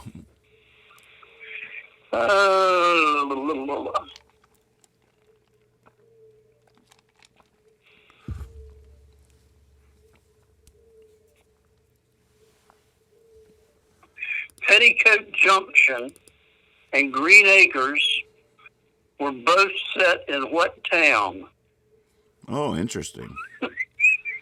They were both in the same They were both in the same town. Petticoat Junction and Green Acres both took place in what town? Green Acres is a place to be. What was the theme song to Was there a well-known theme song to Petticoat Junction? I don't know, but I'm pretty sure. Hooterville. Hooterville is correct. Dorothy. Oops, I clicked on the wrong one.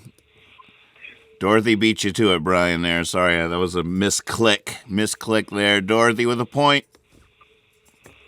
She wants 2 this points. She wants this book, Dad. Wow. She's going to earn it. I think she stole this book and studied it for a month. Leslie says that her dad goes by Hoot. It's his nickname. Hooterville. I love it. Hooterville. Way before Hooters. Yeah. They definitely, well, you know, both of those shows were set in Hooterville. Leslie Jones Evans says, dang, I don't even see Dorothy's posts, and I apologize for that. And because every chat is different in really mysterious ways, someone else is saying neither do they.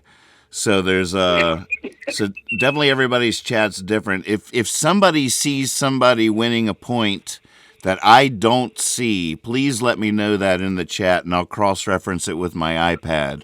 Right now I'm seeing the chat in my streaming software, and it's weird too. It's everybody's seeing a different chat. I apologize for that, but the point still goes to Dorothy on that one. Please let me know if you do see somebody win a point that I don't see. All right? Yeah. Oh, John wonders if it might be a privacy thing. I haven't gotten to the bottom of this mystery yet. It's definitely mysterious. Kethra says, Dana, ? Are you seeing her get a point? Oh, wait. No, she was after Dorothy on here, but did have the right answer. Yeah, there you go, Brian. Everybody watching now that has not subscribed yet to the Hippie Fiasco Rides Again YouTube channel, Brian makes a good point. Let's get Nathan on YouTube as quickly as we can. Okay, ready for the next one. Okay. Well, let's see. I have a couple here.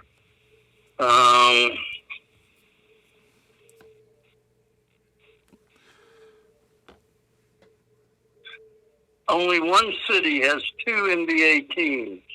What is the city and what are the nicknames of the two teams? Only one city has two NBA teams. What city and what are the nicknames of the two teams?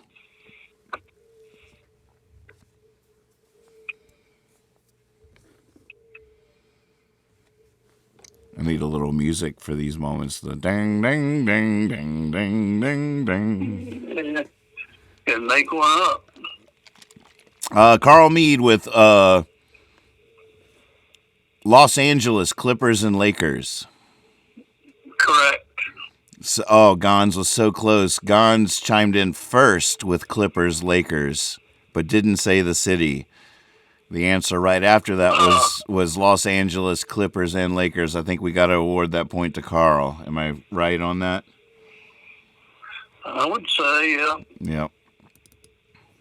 That's 2 points. 2 points. Second round here. Here we go. What is the largest city in Africa? Largest city in Africa.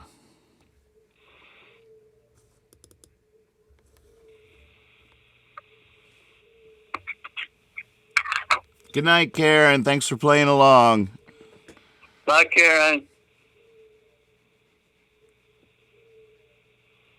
She's got to go to bed. Yeah. Nairobi. Nope. Nope. But hey, Carl, you're supposed to set out this round. Yeah, exactly right. Yeah, you can't win 2 points in a row. That's Dorothy's rule. Lagos. Nope. Cairo. Correct. Dorothy with A lot of the people- Dorothy wins another 2 points goes to Dorothy with Cairo. She's got a really fast Google. Right? Or she is she's amazing. Either way. Or both. Yep. Or both. I don't know. All right. Look at that lead. That's a commanding lead right there. It's still anybody's game. Here's for the horse racing people. A mile has how many furlongs? A mile has how many furlongs? I bet Catherine knows that one. Dorothy says no Google at all, just old age.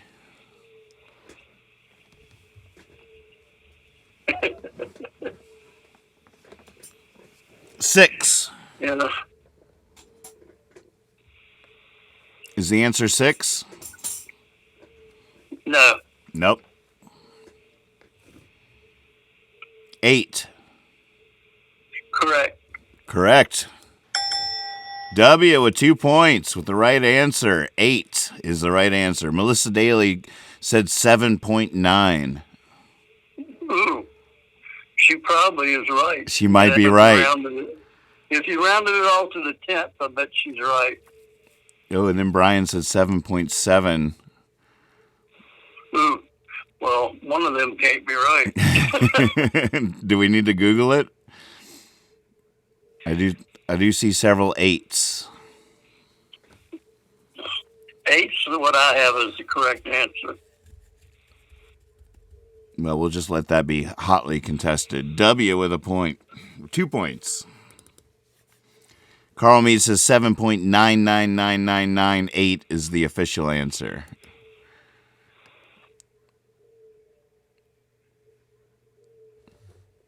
So maybe we should. All right, I think Heather's right. I think Melissa should also get 2 points because she was right. She was right after W was 7.9 and W was 8.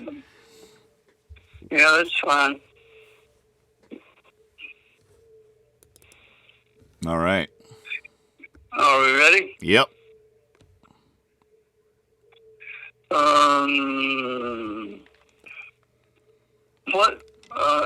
What author and book was quoted by Abraham Lincoln as saying started the Civil War? Ooh, say that again. What author and what book that they wrote was said by Lincoln to have started the Civil War? Wow.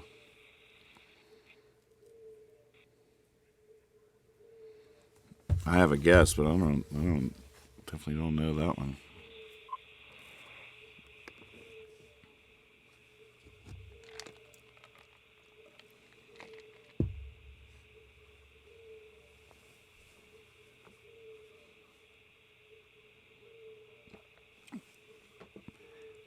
We need the author and the book. Yeah. Author and the book.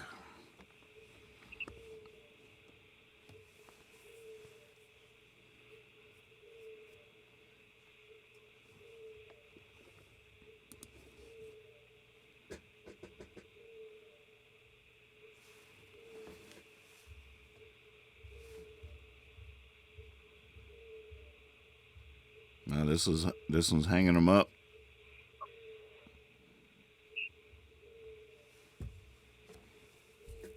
Uncle need Tom's more of Cabin, Harriet Beecher Stowe. Correct. Dana on the board. All right. Good Yeah, deal. That's great. that's the right answer. Yep. Very good. That was close, John. You're almost in there.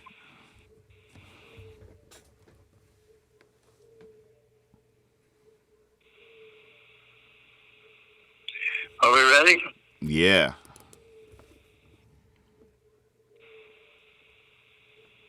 In 1983, Jack Nicholson won a Best Supporting Actor award for what movie? What year? 1983. 1983. Jack Nicholson got a Best Supporting Actor award for what movie? Dana gloats she didn't even have to Google that one. That's how she got in there so fast. All right. Very good. The Shining. Nope. Cuckoo's Nest. Nope. Terms of Endearment. Correct. Wow, W. W with a point. Good one. That's a good one. I forgot he was even in that movie. Best Supporting Actor, though. Uh-huh.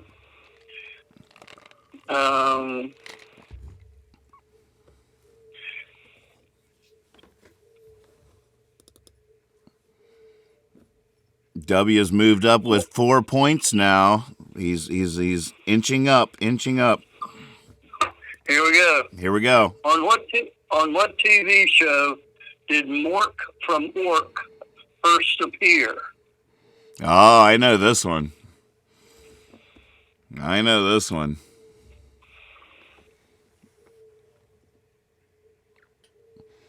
No, sorry, Brian. In my chat, you were right after W.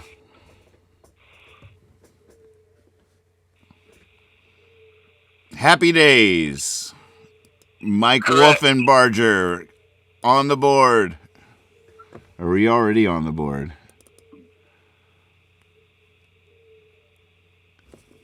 That's the right answer. Happy Days. I'm guessing though, right? That's right, Dad. Right?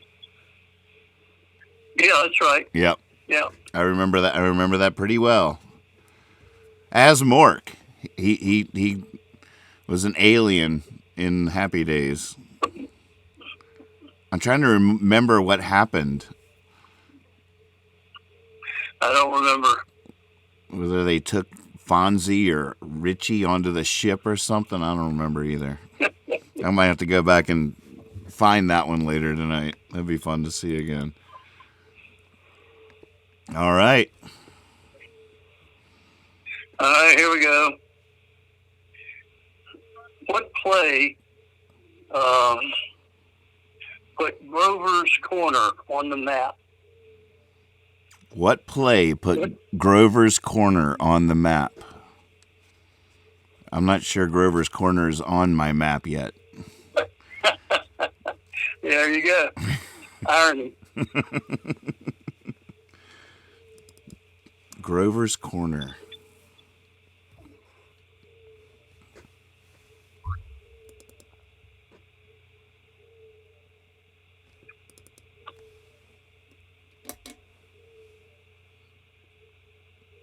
Our Town.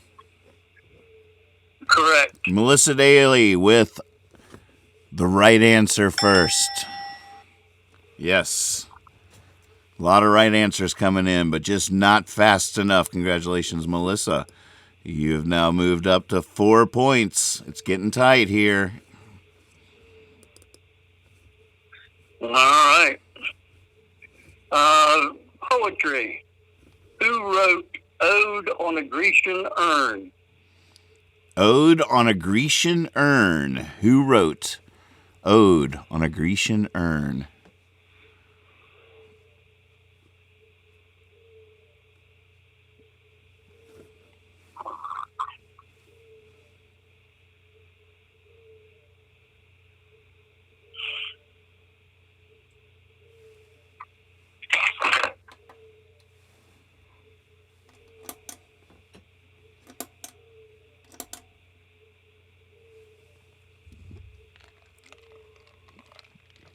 Keats. John Keats. Correct. Mike Wolfenbarger with the first right answer. The answer is John Keats. A lot of right answers, but not quite in time.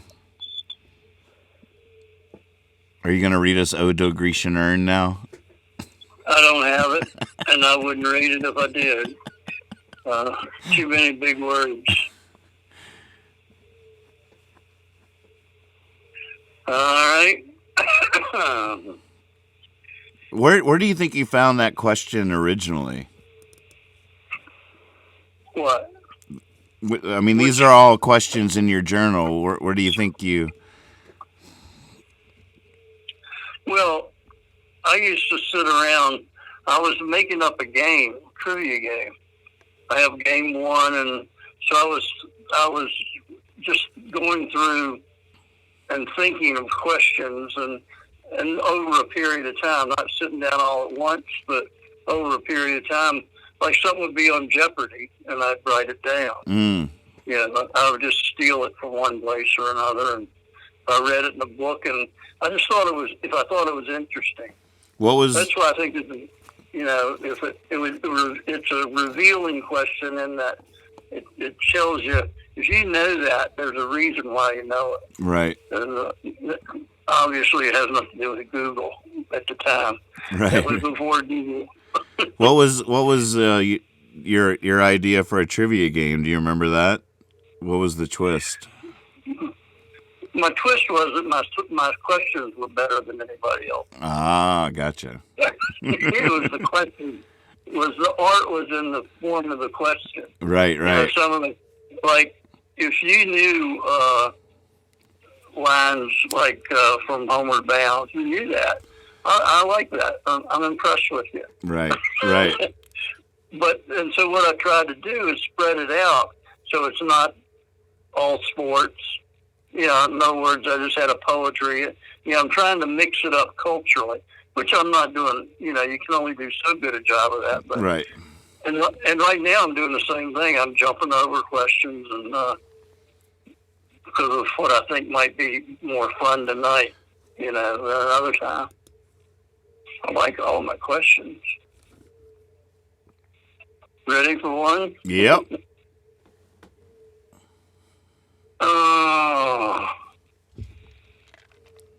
What is the chemical formula of ozone? The chemical formula of ozone. Dun dun dun dun dun dun dun dun dun ding ding ding. I'm gonna have to write some music for that. Yes, definitely. Brian says the only one he hasn't had to Google was Keats. 03. Correct. Nice, Mike. With the right answer. 03 is the right answer. A lot of right answers coming in, but none as fast as Mike's. And look at Mike here, dominating it towards the end of the game. Taking him up to 6. Catching up to Dorothy.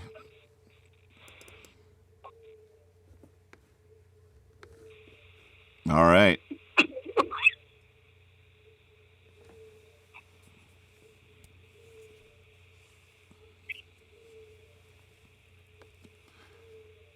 Ready? Yep.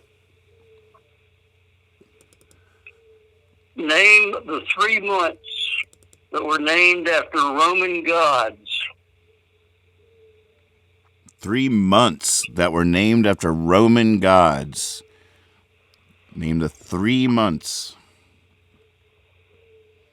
You could probably guess if you just say them out loud to yourself.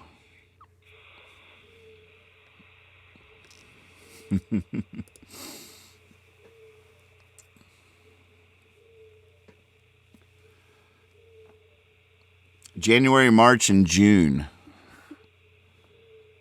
Nope. Nope. March, April, and January.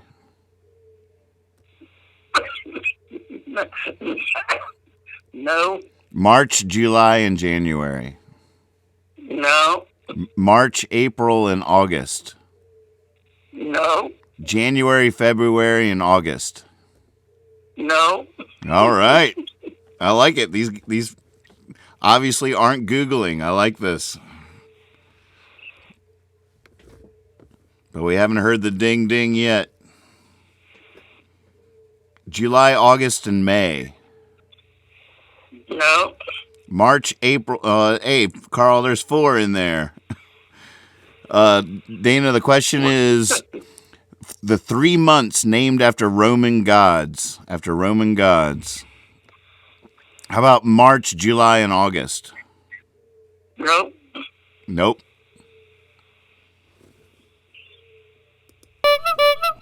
Those are wrong answer. That's the wrong answer noise. January, March, and April.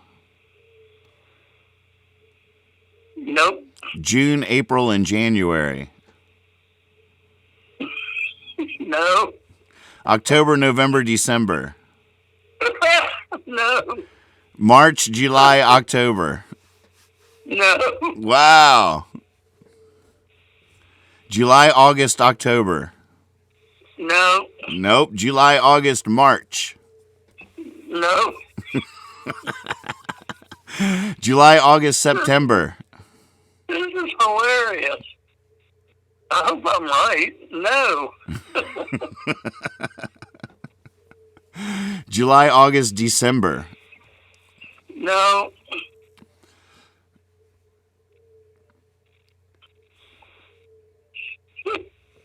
July, August, June. No. June, August, October. No.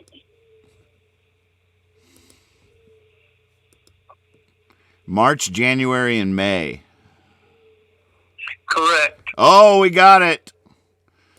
Mike the Wolf in Barger with March, January, and May. Yep. Oh, wait, Carl is saying, oh, Carl might have beat you to it, but with a typo. He had January, March, and Amy.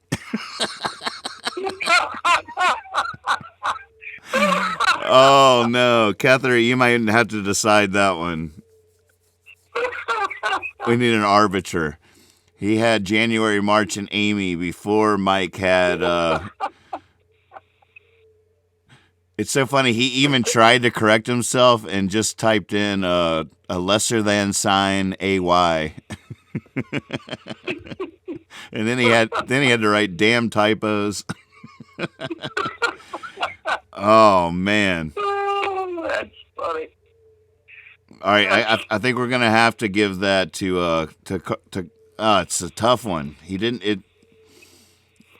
We should make it. We should make up a rule about that because there's a lot of typos and autocorrects. Well, I just want to ask him if he's ever had a relationship with anyone named Amy. Right. Well, Shannon makes a good point that a lot of typos have gotten points so far, so we can't really go back on that now. So I think that's a good case. Carl, we're gonna have to give you I'm sorry, Mike. We're gonna have to award these points to Carl. Congratulations, Carl, with your correct answer: January, March, and Amy. Exactly. I wonder if we'll be let out of our houses by the middle of Amy.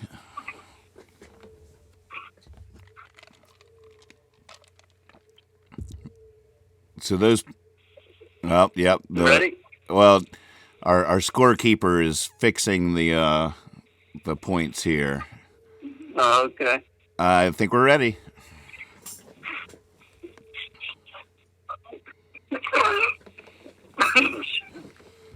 Excuse me.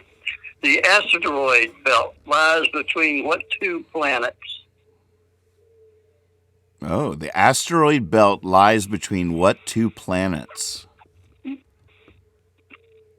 Huh.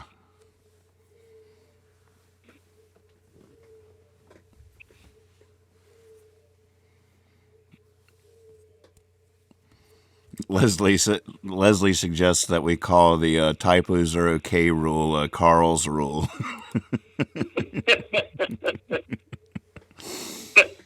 Jupiter and Saturn.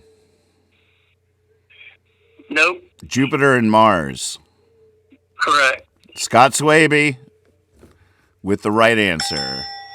Jupiter and Mars is the right answer. The asteroid belt, huh? Does it go? Yep. Where does it go? All the way around the sun? Oh, yeah, it orbits around all the asteroids. It was probably another planet that broke up, and the pieces are called asteroids, and they're all in orbit around the sun, just like the planets. All right. What British group had a hit with a song entitled She's Not There? Oh, that's a good one. Well, let me tell you about the way she looked, the way she acted, and the color of her hair. Her eyes are soft and blue, clear and white, but she's not there. Yeah, baby. That was one of my favorite songs. That's a good one. When I was in high school. The Zombies. Correct. Carl Mead. Keeping it going there. Right answer, the Zombies. Congratulations, Carl. And the next Dorothy, do you see this? Carl is inching up on your lead big time. Some good guesses here. The Hollies, Moody Blues. Mm-hmm. The Zombies. The Zombies. Who was the lead singer in the Zombies? I never knew any of the individuals. Mm-hmm. I had their album, and I loved that one. They had and one. Didn't they have one other hit? They did. Well, they also did "Time of the Seasons." That was their big hit. But back then, that 45 was the best 45 ever. The one side was "She's Not There," and the other side was "Leave Me Be." You remember? I'm sure you remember. I used to play that, but that was a two-sided 45, if you know what I mean. Yeah, I do know what you mean. All right, here we go. Rod. Oh, by the way, okay, Google it. Rod Argent was the name of the lead singer. Rod Argent. Yeah, they were good. What actor played L.A. Detective Barnaby Jones? What actor played? Did you say L.A. Detective? Uh-huh. What actor played L.A. Detective Barnaby Jones? What a good name. Barnaby. Boy, that name fell out of fashion, didn't it? Yeah, it did. Have you ever met a Barnaby in your life? Never. Buddy Ebsen. Correct, Dorothy. Taking back control of the game. Dorothy with the right answer. Buddy Ebsen.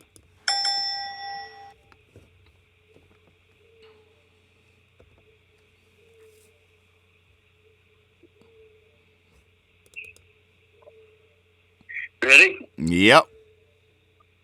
Now, this is a weird one.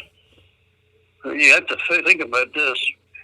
Who founded the Hole in the Wall Gang camp for children stricken with cancer, AIDS, and blood diseases?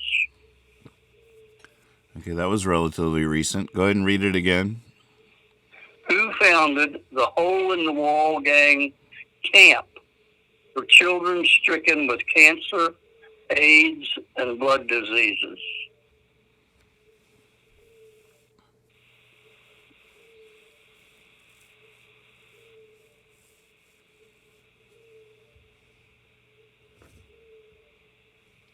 I could probably just get a clock ticking sound. Paul Newman.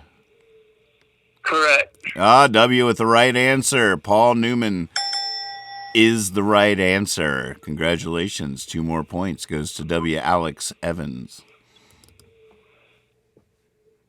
All right.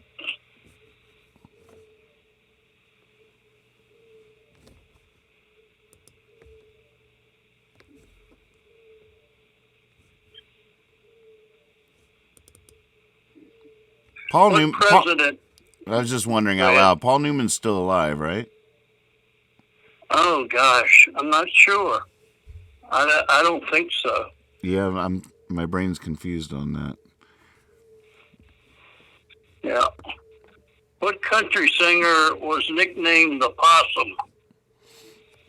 Oh, what country singer was nicknamed the Possum? Boy, how do you get that nickname? He had the possum eyes Ah. And so and a possum nose. In other words, he looked like a possum to somebody, not to me. George Jones.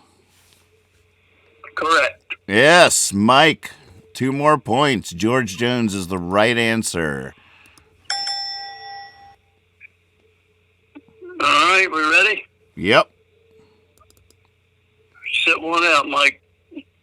Who played Mrs. Robinson? Who played Mrs. Robinson?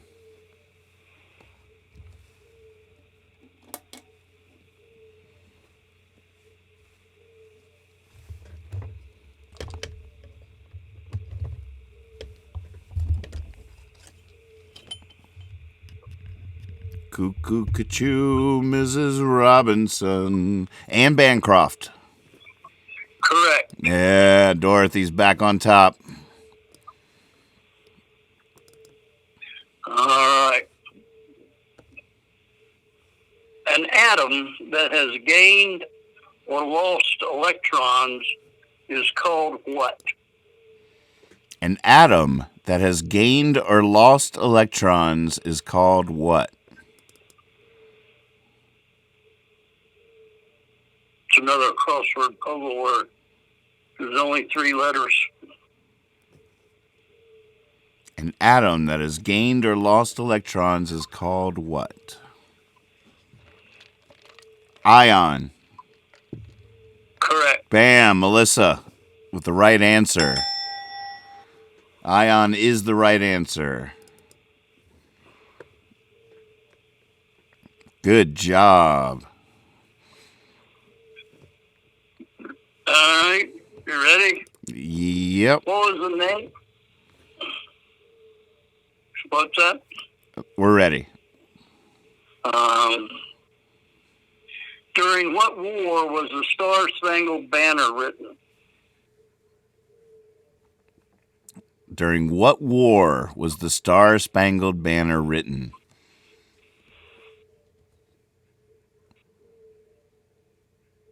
I think it's such a cool story that all that really happened. 1812. Correct. Carl Mead with the right answer. First to the right answer. Lots of folks with the right answer, but Carl Mead beat you to the punch. Well, they're really vying here. Yeah, what was that? Francis Scott Key? Apparently he really actually was on the ship watching the battle unfold, and in the morning the flag was still flying. It was all battered, but still, and he wrote that all from the ship. Apparently that's the actual story. Carl Mead says he was an ancestor of mine. So not only did he get the right answer, but he's related to the right answer. Well, he doesn't get any points. Yeah, that doesn't count. That's called nepotism. Yeah, exactly. That's what he gets for bragging. If it wasn't Dorothy in second right after him, I'd consider it.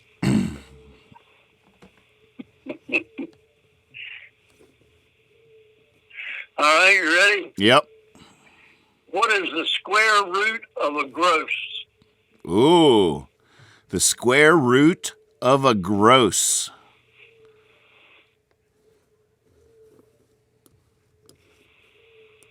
I must have a clock ticking sound effect here somewhere.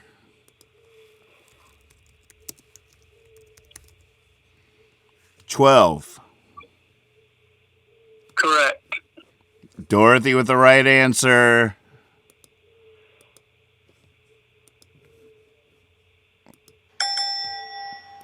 Sorry, a little slow on that sound effect because I'm adding a new one. We'll see if this works on the next question. Yep, Dorothy got that one. 12 is the right answer. What's a gross? I mean, I guess it's 144, but what do they use that? I don't know. I think it's in some type of containers, boxes, or shipped that way, but I'm not sure what. All right, moving on. Here we go. What was the maiden name of John F. Kennedy's wife? The maiden name of John F. Kennedy's wife.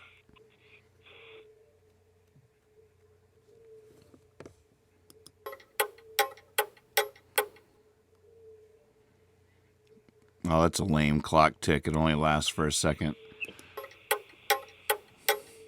Onassis. No, that was later. Ah. Bissett. What? Bissett. No. Bouvier. Correct. Oh, she's a Bouvier. I didn't know she was a Bouvier. Bouvier. Bouvier.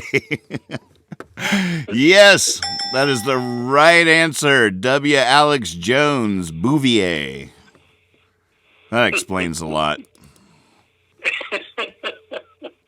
Congratulations, W.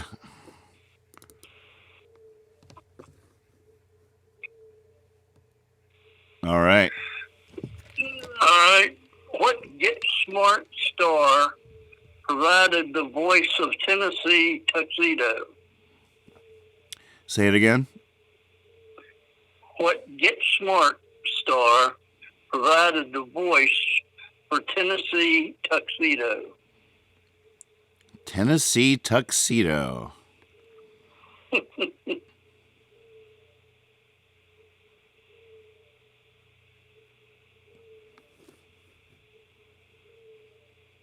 Don Adams.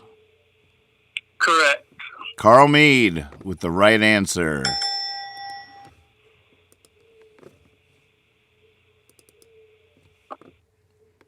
Don Adams is the right answer.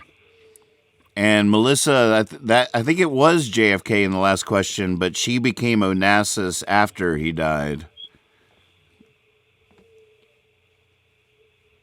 Was her second husband's name. Right.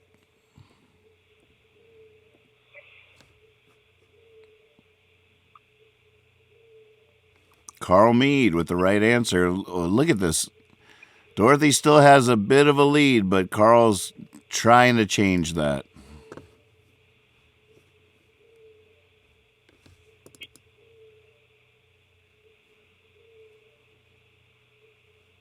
All right. What actor supplies the voice of Shrek? Ooh. I didn't know that. When was Shrek? I know. I was just thinking. That seems like after 2004. That's a long time ago. Yep. I guess Shrek was a long time ago. Doesn't seem that I'm with you. Mike Myers. Correct. Yeah, Melissa Daly with the right answer. Mike Myers.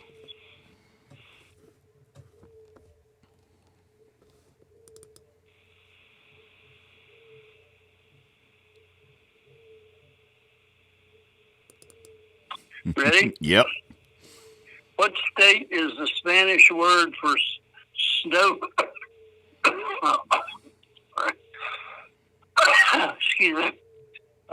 What state is the Spanish word for snow-covered? What state? Oh, is the Spanish word for snow covered. I like that one. Nevada. Correct. Yes, Leslie Jones Evans, you are correct. Nevada, the right answer.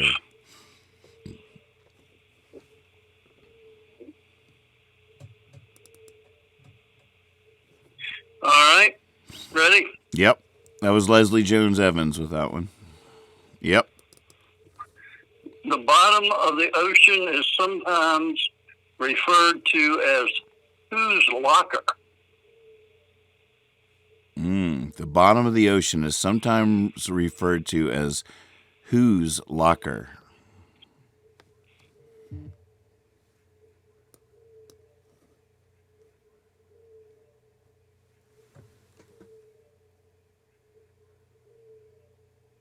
Are you still on the line, Dad? Yeah, Okay. I just heard a weird noise. Davy Jones. that is correct. Wait, who got the last point? Okay. Melissa Daly with the right answer. Although she said Dave Jones. Well, it's Davy. Oh, it's tough. And then right after She her, must know him. She must know him better than we do. and then right after her was Heather with Dabney Jones. And then Leslie, who actually I think is not allowed to play this point, had the right answer. But then Carl had Davy Jones. Will you accept Dave Jones or do you want Davy? I think Dave is a typo. You think it's a typo? Yeah, because no one ever called it Dave Jones's locker. Okay. Never, ever. All right, the Until point. tonight. You got it, Melissa. There you go. 2 points to Melissa Daly for Dave. I'm sorry. I hope that person is mad at me, but that's what I think. All right. Yep. Next question. What is the fifth book of the New Testament? The fifth book of the New Testament.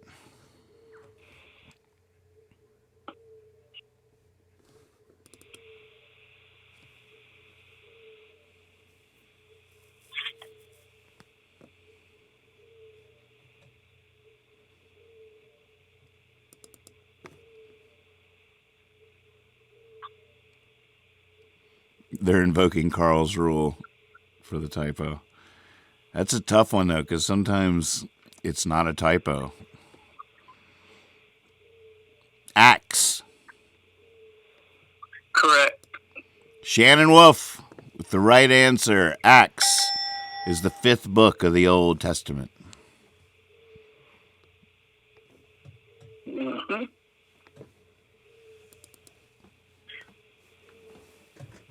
All right. Crossword puzzle word, 4 letters. Captain Hook's assistant. Captain Hook's assistant. 4 letters. Captain Hook's assistant.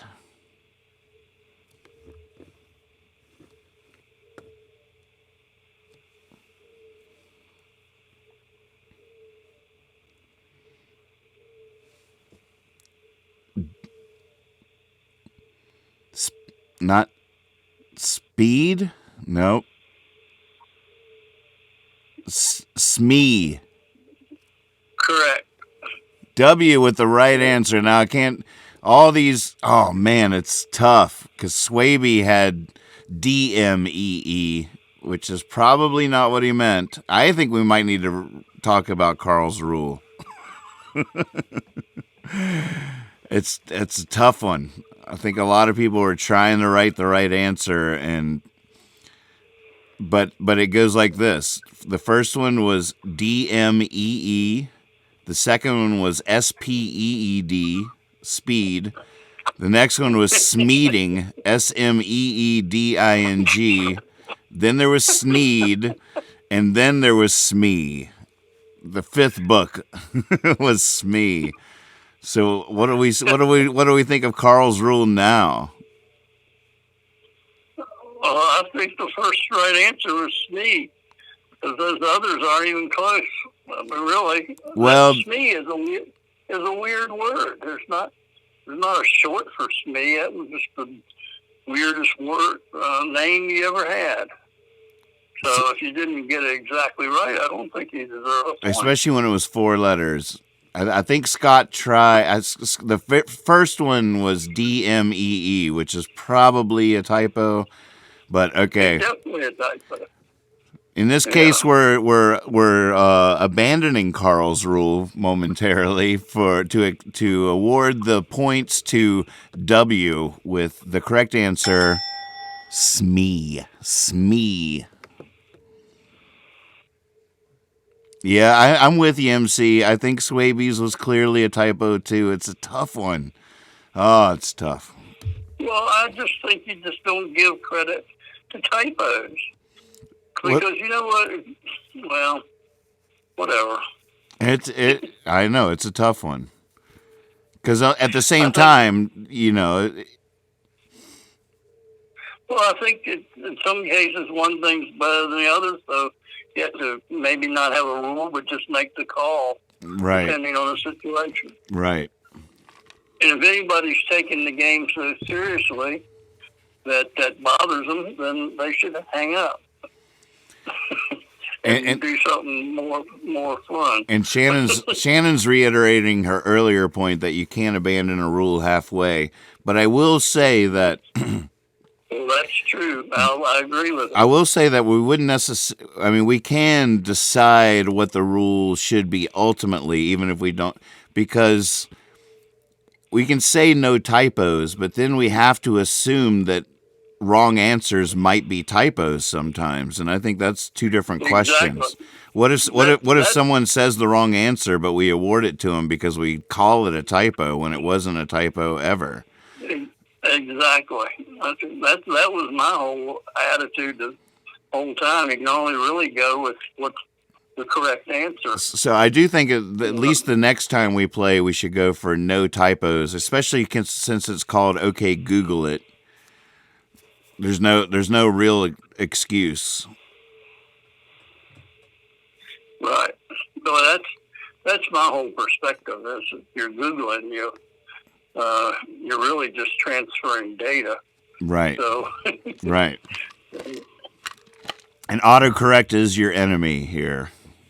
I sort of like that too. Yeah. Yeah. All right, so wait, who did we decide won that point? Catherine, who did you award it to?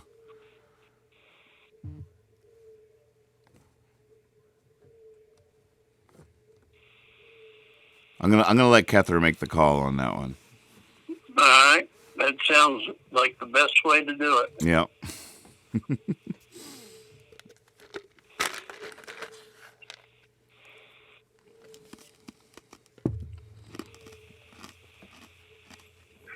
All right. You ready? Yeah. In 1872, Susan B. Anthony was arrested for what?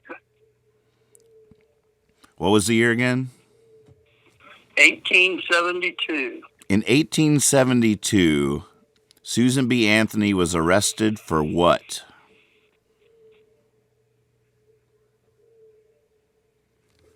It looks like a decision has been made on the scoreboard. I saw movement.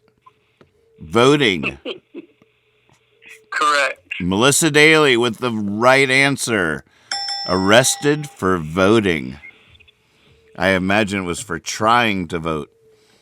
And Catherine decided to award the points to both. Well played. Well played. Very good. What bird did Ben Franklin want to be the symbol bird of the United States? Ben Franklin? Yep. What bird did Ben Franklin want to be the... Oh, I bet I know. the official bird of the United States. Before he got his butt kicked by the guy that decided the eagle was the one. A turkey. Yep. That was my guess Wow. too. Yep, Leslie Jones Evans with the right answer. Turkey. Of course.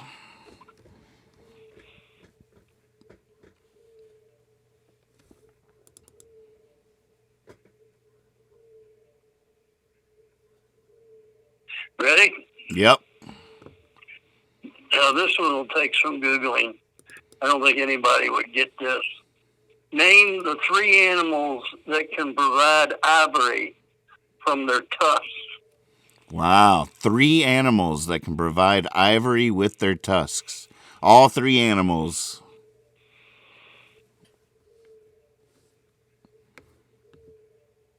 That's an interesting one.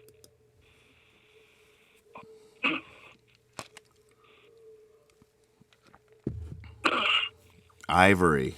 I didn't know there was more than one. I mean, ivory would have a specific chemical makeup, right? Yeah, at least the structure. Yeah.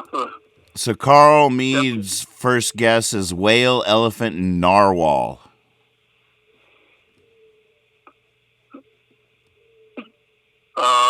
No. Dorothy's second guess is walrus, elephant, whale. No. Melissa, elephant, rhino, hippo. No. Swaby with elephant, walrus, rhino. Oh, same. Brian with elephant, mountain goat, rhino. No. W with elephant, walrus, rhino. No. Shannon with elephant, walrus, and saber-toothed tiger. Who did that? Shannon. Who did? Go Shannon. That's funny. Tell Shannon I didn't think she was that old. Leslie with a warthog, elephant, walrus. Got it. Yeah? Yep. Boar, walrus, elephant. The wild pig. Yep, the boar. Wild. That's ivory. Yeah, see, a rhino is hair. His horn is not made of ivory. It's made of hair, matted hair. A rhinoceros? Yeah, I remember that. Huh. So it's not ivory. And a hippo, of course, that's their teeth. That's not their horn. Oh, so wait, we have new information here because this is okay. Google it. Carl chimed in with ivory is the hard white material from the tusks and teeth of elephants, hippopotami, walruses, warthogs, sperm whales, and narwhals, as well as now extinct mammoths and mastodons. Ah, well, I learned something. That's great. I don't corrected. I don't even know what a narwhal is. It's a sea thing. I was thinking they have this long. It's a narwhal. It's in the whale family, I believe, and it's got a corkscrew shape to it and pokes into animals. But I didn't know that was like I didn't think that a hippo's teeth would be classified as ivory, but I guess it could be. Ah, but you did say tusk in your original question. No, I said 3 animals that can provide ivory. No, you're right, from their tusks. Yep. So it wouldn't be a hippo. So teeth wouldn't count. Teeth wouldn't count, right. So I think we awarded the points correctly, but wow, we learned a lot on that one. That was interesting.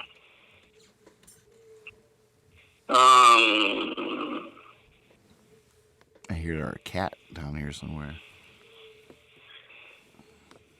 What was the Houston Astros' original nickname? The original nickname for the Houston Astros.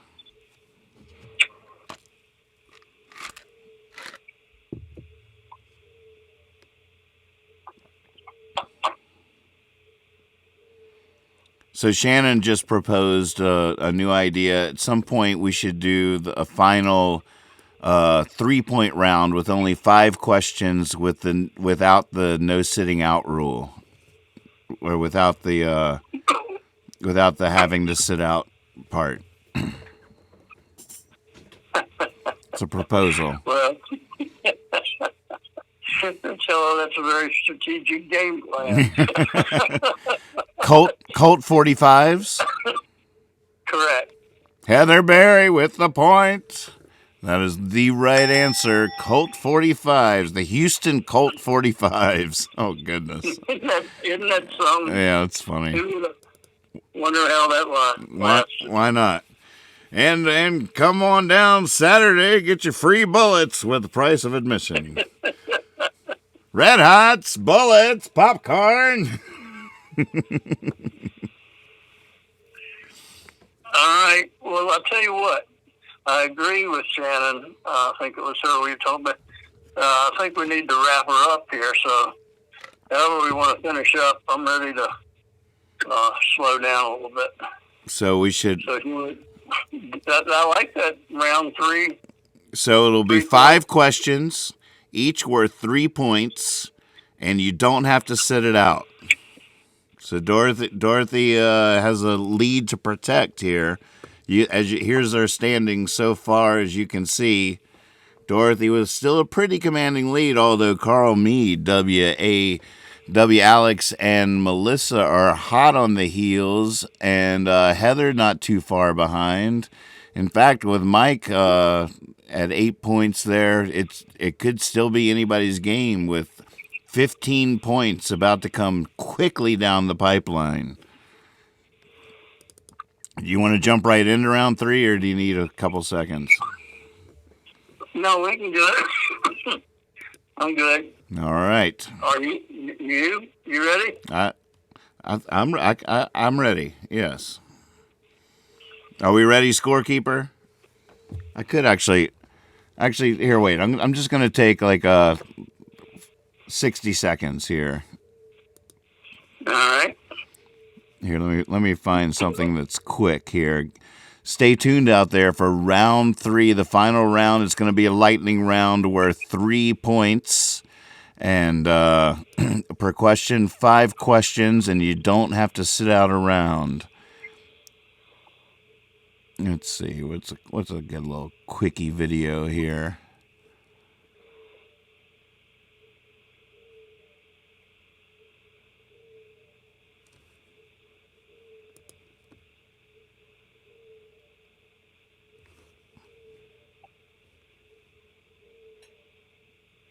Nah, this is a good one. The Mar-a-Lago Hillbillies by Fiddle Vendor Dave. Let me tell you a story about a COVID-19. The president said that we'd all be fine. See, he said one day it would all go away, and then he went to his resort and played golf all day. The Wuhan virus, the Chinese virus. Well, the next thing you know, we're in it for the long haul. The pandemic teams run by Trump's son-in-law. Now California's not the place you want to be, so we loaded up the truck with a bunch of TP. Toilet paper, White Cloud, Charmin, the Mar-a-Lago Hillbillies.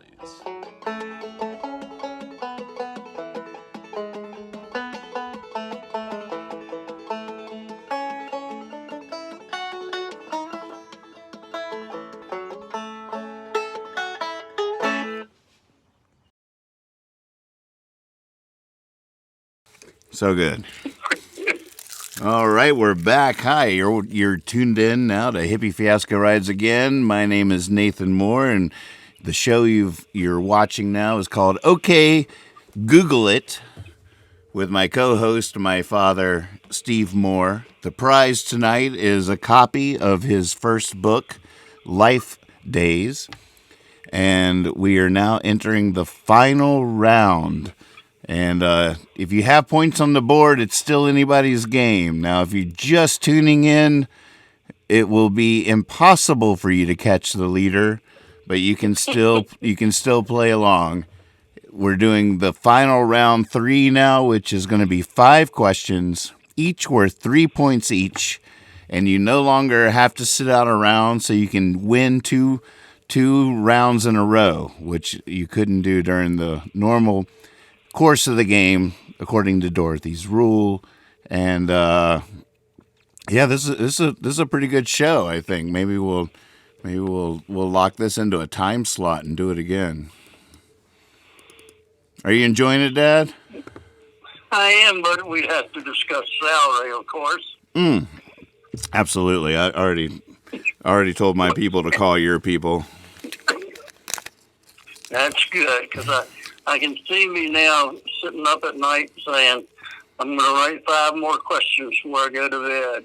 Yeah. That'll be a good hobby. It is a good hobby. Yeah. Are we ready for round 3? I think we're ready for round 3, the lightning round. Here you go.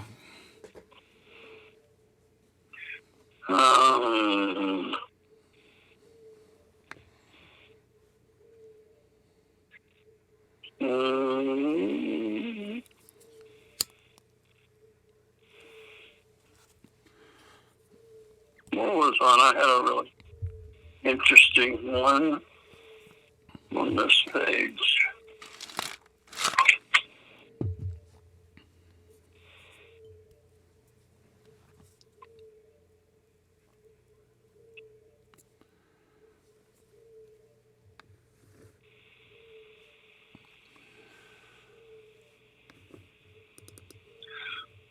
Within 1 foot, what is the standard pitching distance for men's horseshoes?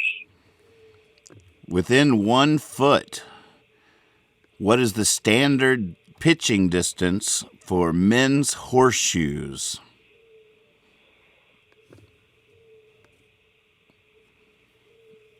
I like the within 1 foot parameter.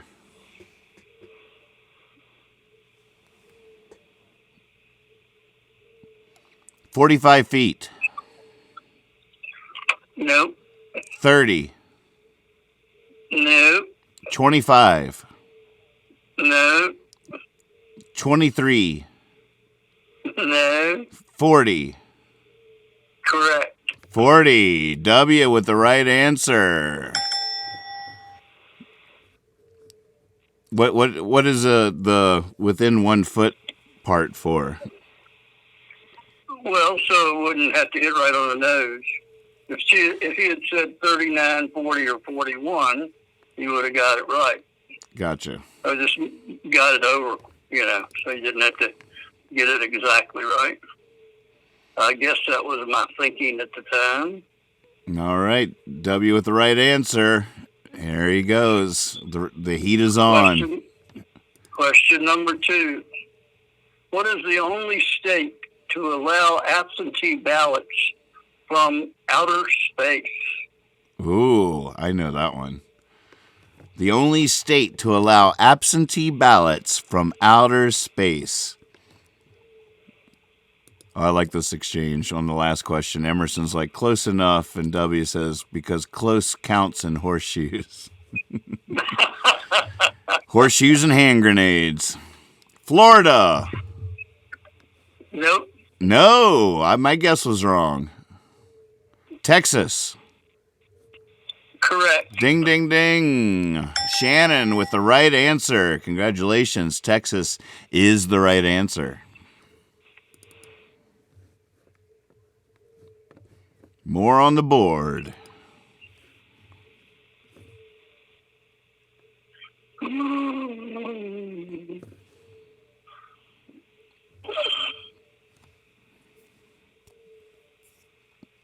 I forgot to give props to our lovely scorekeeper as well. I never even said hello. Hi, Catherine. She can't talk to us. Oh. Well, hello anyway. She can hear you, though, yeah. I can't believe that you ended up with a woman as beautiful as she is. I was thinking that the other day. You're not a bad-looking boy, but you're not anything you'd write home about. But you really scored big, man. Yeah. There you go.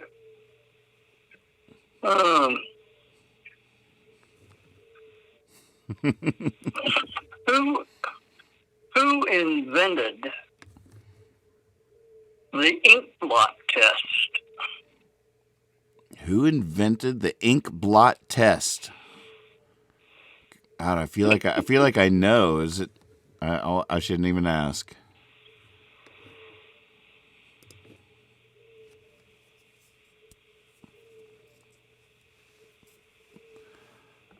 Rorschach. Correct. Rorschach. That was my guess, because they call it the Rorschach test. Melissa Daly with the first right answer. Congratulations. Rorschach is the right answer. Boy, a lot of people knew that one.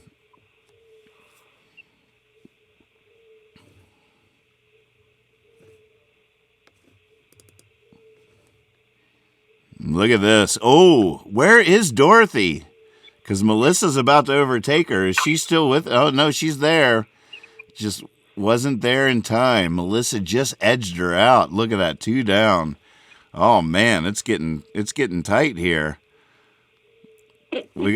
How many questions do we have to go? Is it 1 or 2? Oh, it's a good question. Oh. Who got it right first? That was it.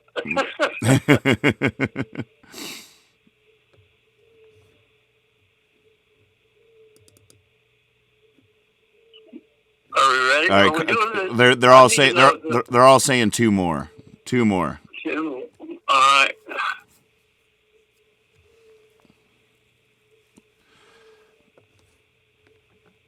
It's fun having you in here, Emerson. Hey, Emerson. I haven't seen him in a long time. Yep. I mean, even before all this. He's been spending a lot of time in Richmond. I know. He's got good. That's a good thing. All right, 2 questions to go. It's getting close here at the end. I love it. All right, I'm trying to think. Emerson returns the love. All right.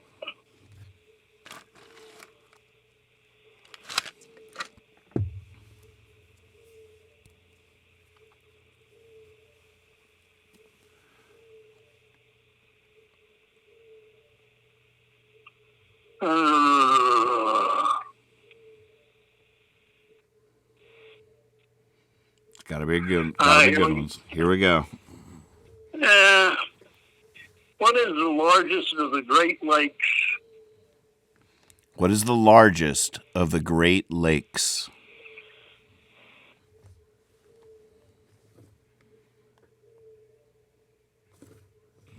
Dun dun. Superior. Correct. Oh, Melissa Daly was Superior. And I do believe, I'm looking at the list, I think that put her in the lead. Oh, Dorothy. Oh, look at that. If I'm reading that right, it looks like she just went up by 1 point, taking the lead late in the game. There's 1 question left. Oh, my goodness. Should we just make it between Melissa and Dorothy? Well, who else is in the game? No. Well, I don't think anybody else is within winning distance. Well, yeah, I say just play it out. Don't change the rules, like Shannon said. All right. Well, but we're making them up as we go along, too. Well, this is true. That wouldn't necessarily be a rule, but... Yeah. Well, I don't care. Just make up your mind. Make a call. I'm Wait, ready with number 5. let's. I'm looking at. Well, see, W. No, even if he got all 3, would still be less than what Dorothy has now.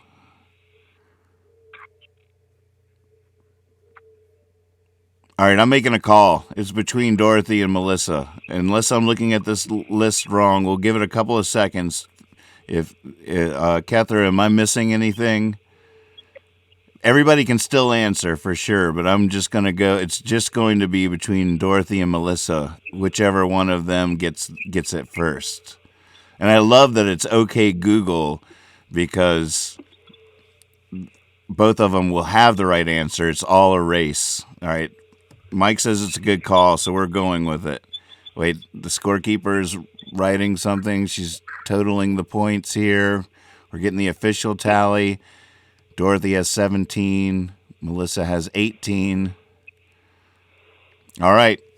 It's between Dorothy and Melissa. Here we go. The final question. Who's going to get this book, Life Days, the first book released by my co-host and father, Steve Moore, with the final question? Here we go. What is the oldest state capital?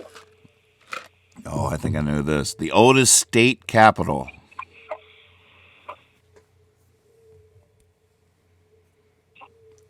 Swaby wants to know if there's an owl or a dove hooting at your house. No. Is he hearing something? Hey, Dad, which I got my heater on, but no birds. which bird is hoo hoo hoo hoo? That's a mourning dove. That's a mourning dove? Yeah. We have that at our house. Yeah, All right. they sit on the wire and sing that song. Melissa says Boston. Incorrect. Incorrect. Uh-oh.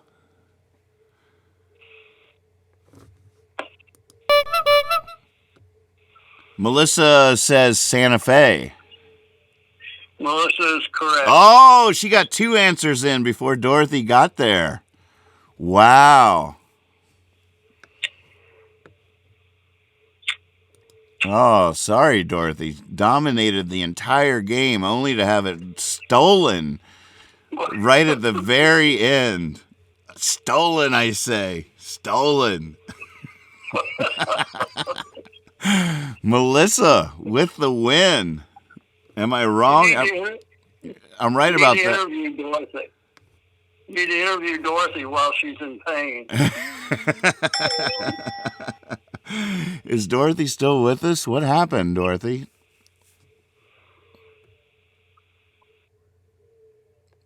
Oh, she says, well played, blessings. But then she wrote DT. What does that stand for? I don't know.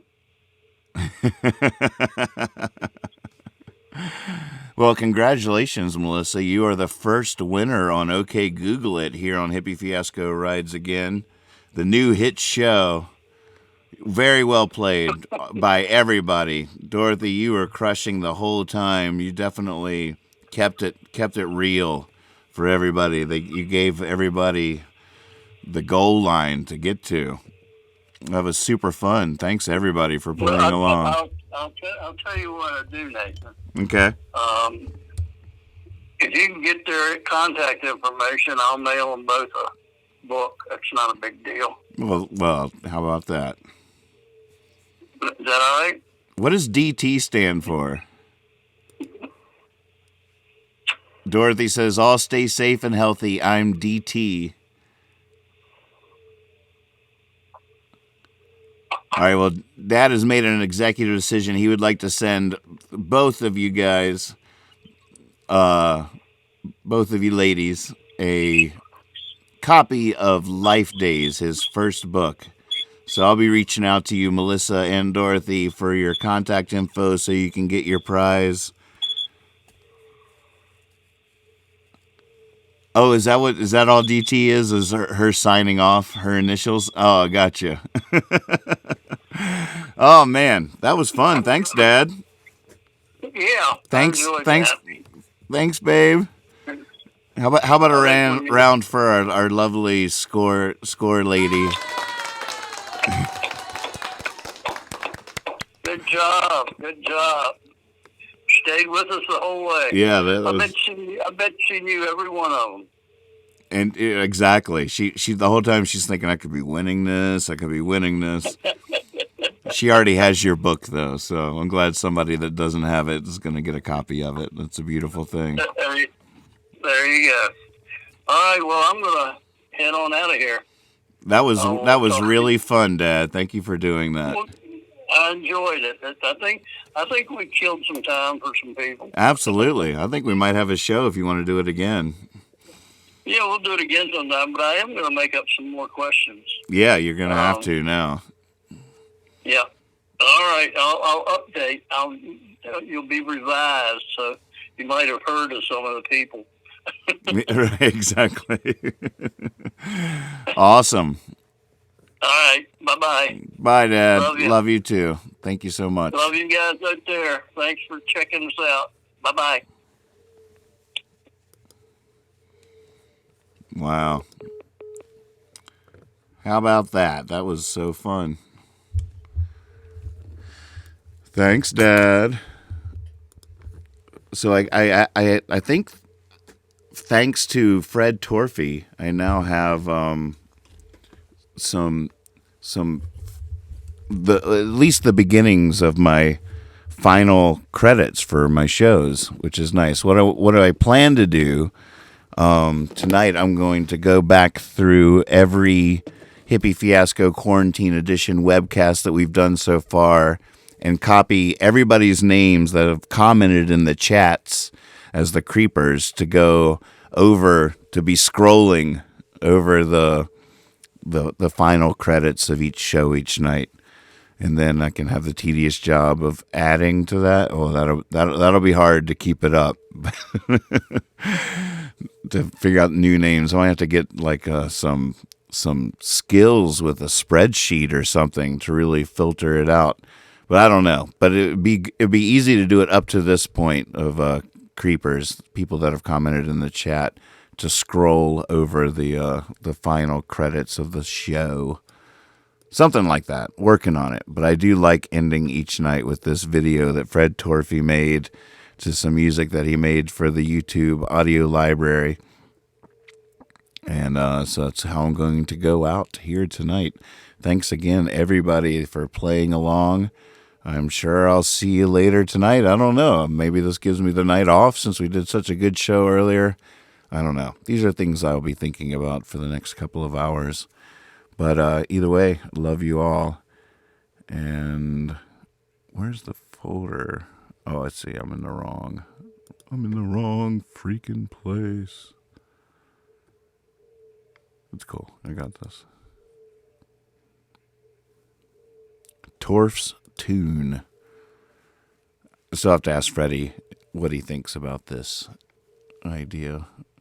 But I think it's such a good fitting end to our Mr. Rogers late night that the Hippie Fiasco Rides Again quarantine has become, to have some nice, playful closing credits. Just imagine your name scrolling past as the creepers are called out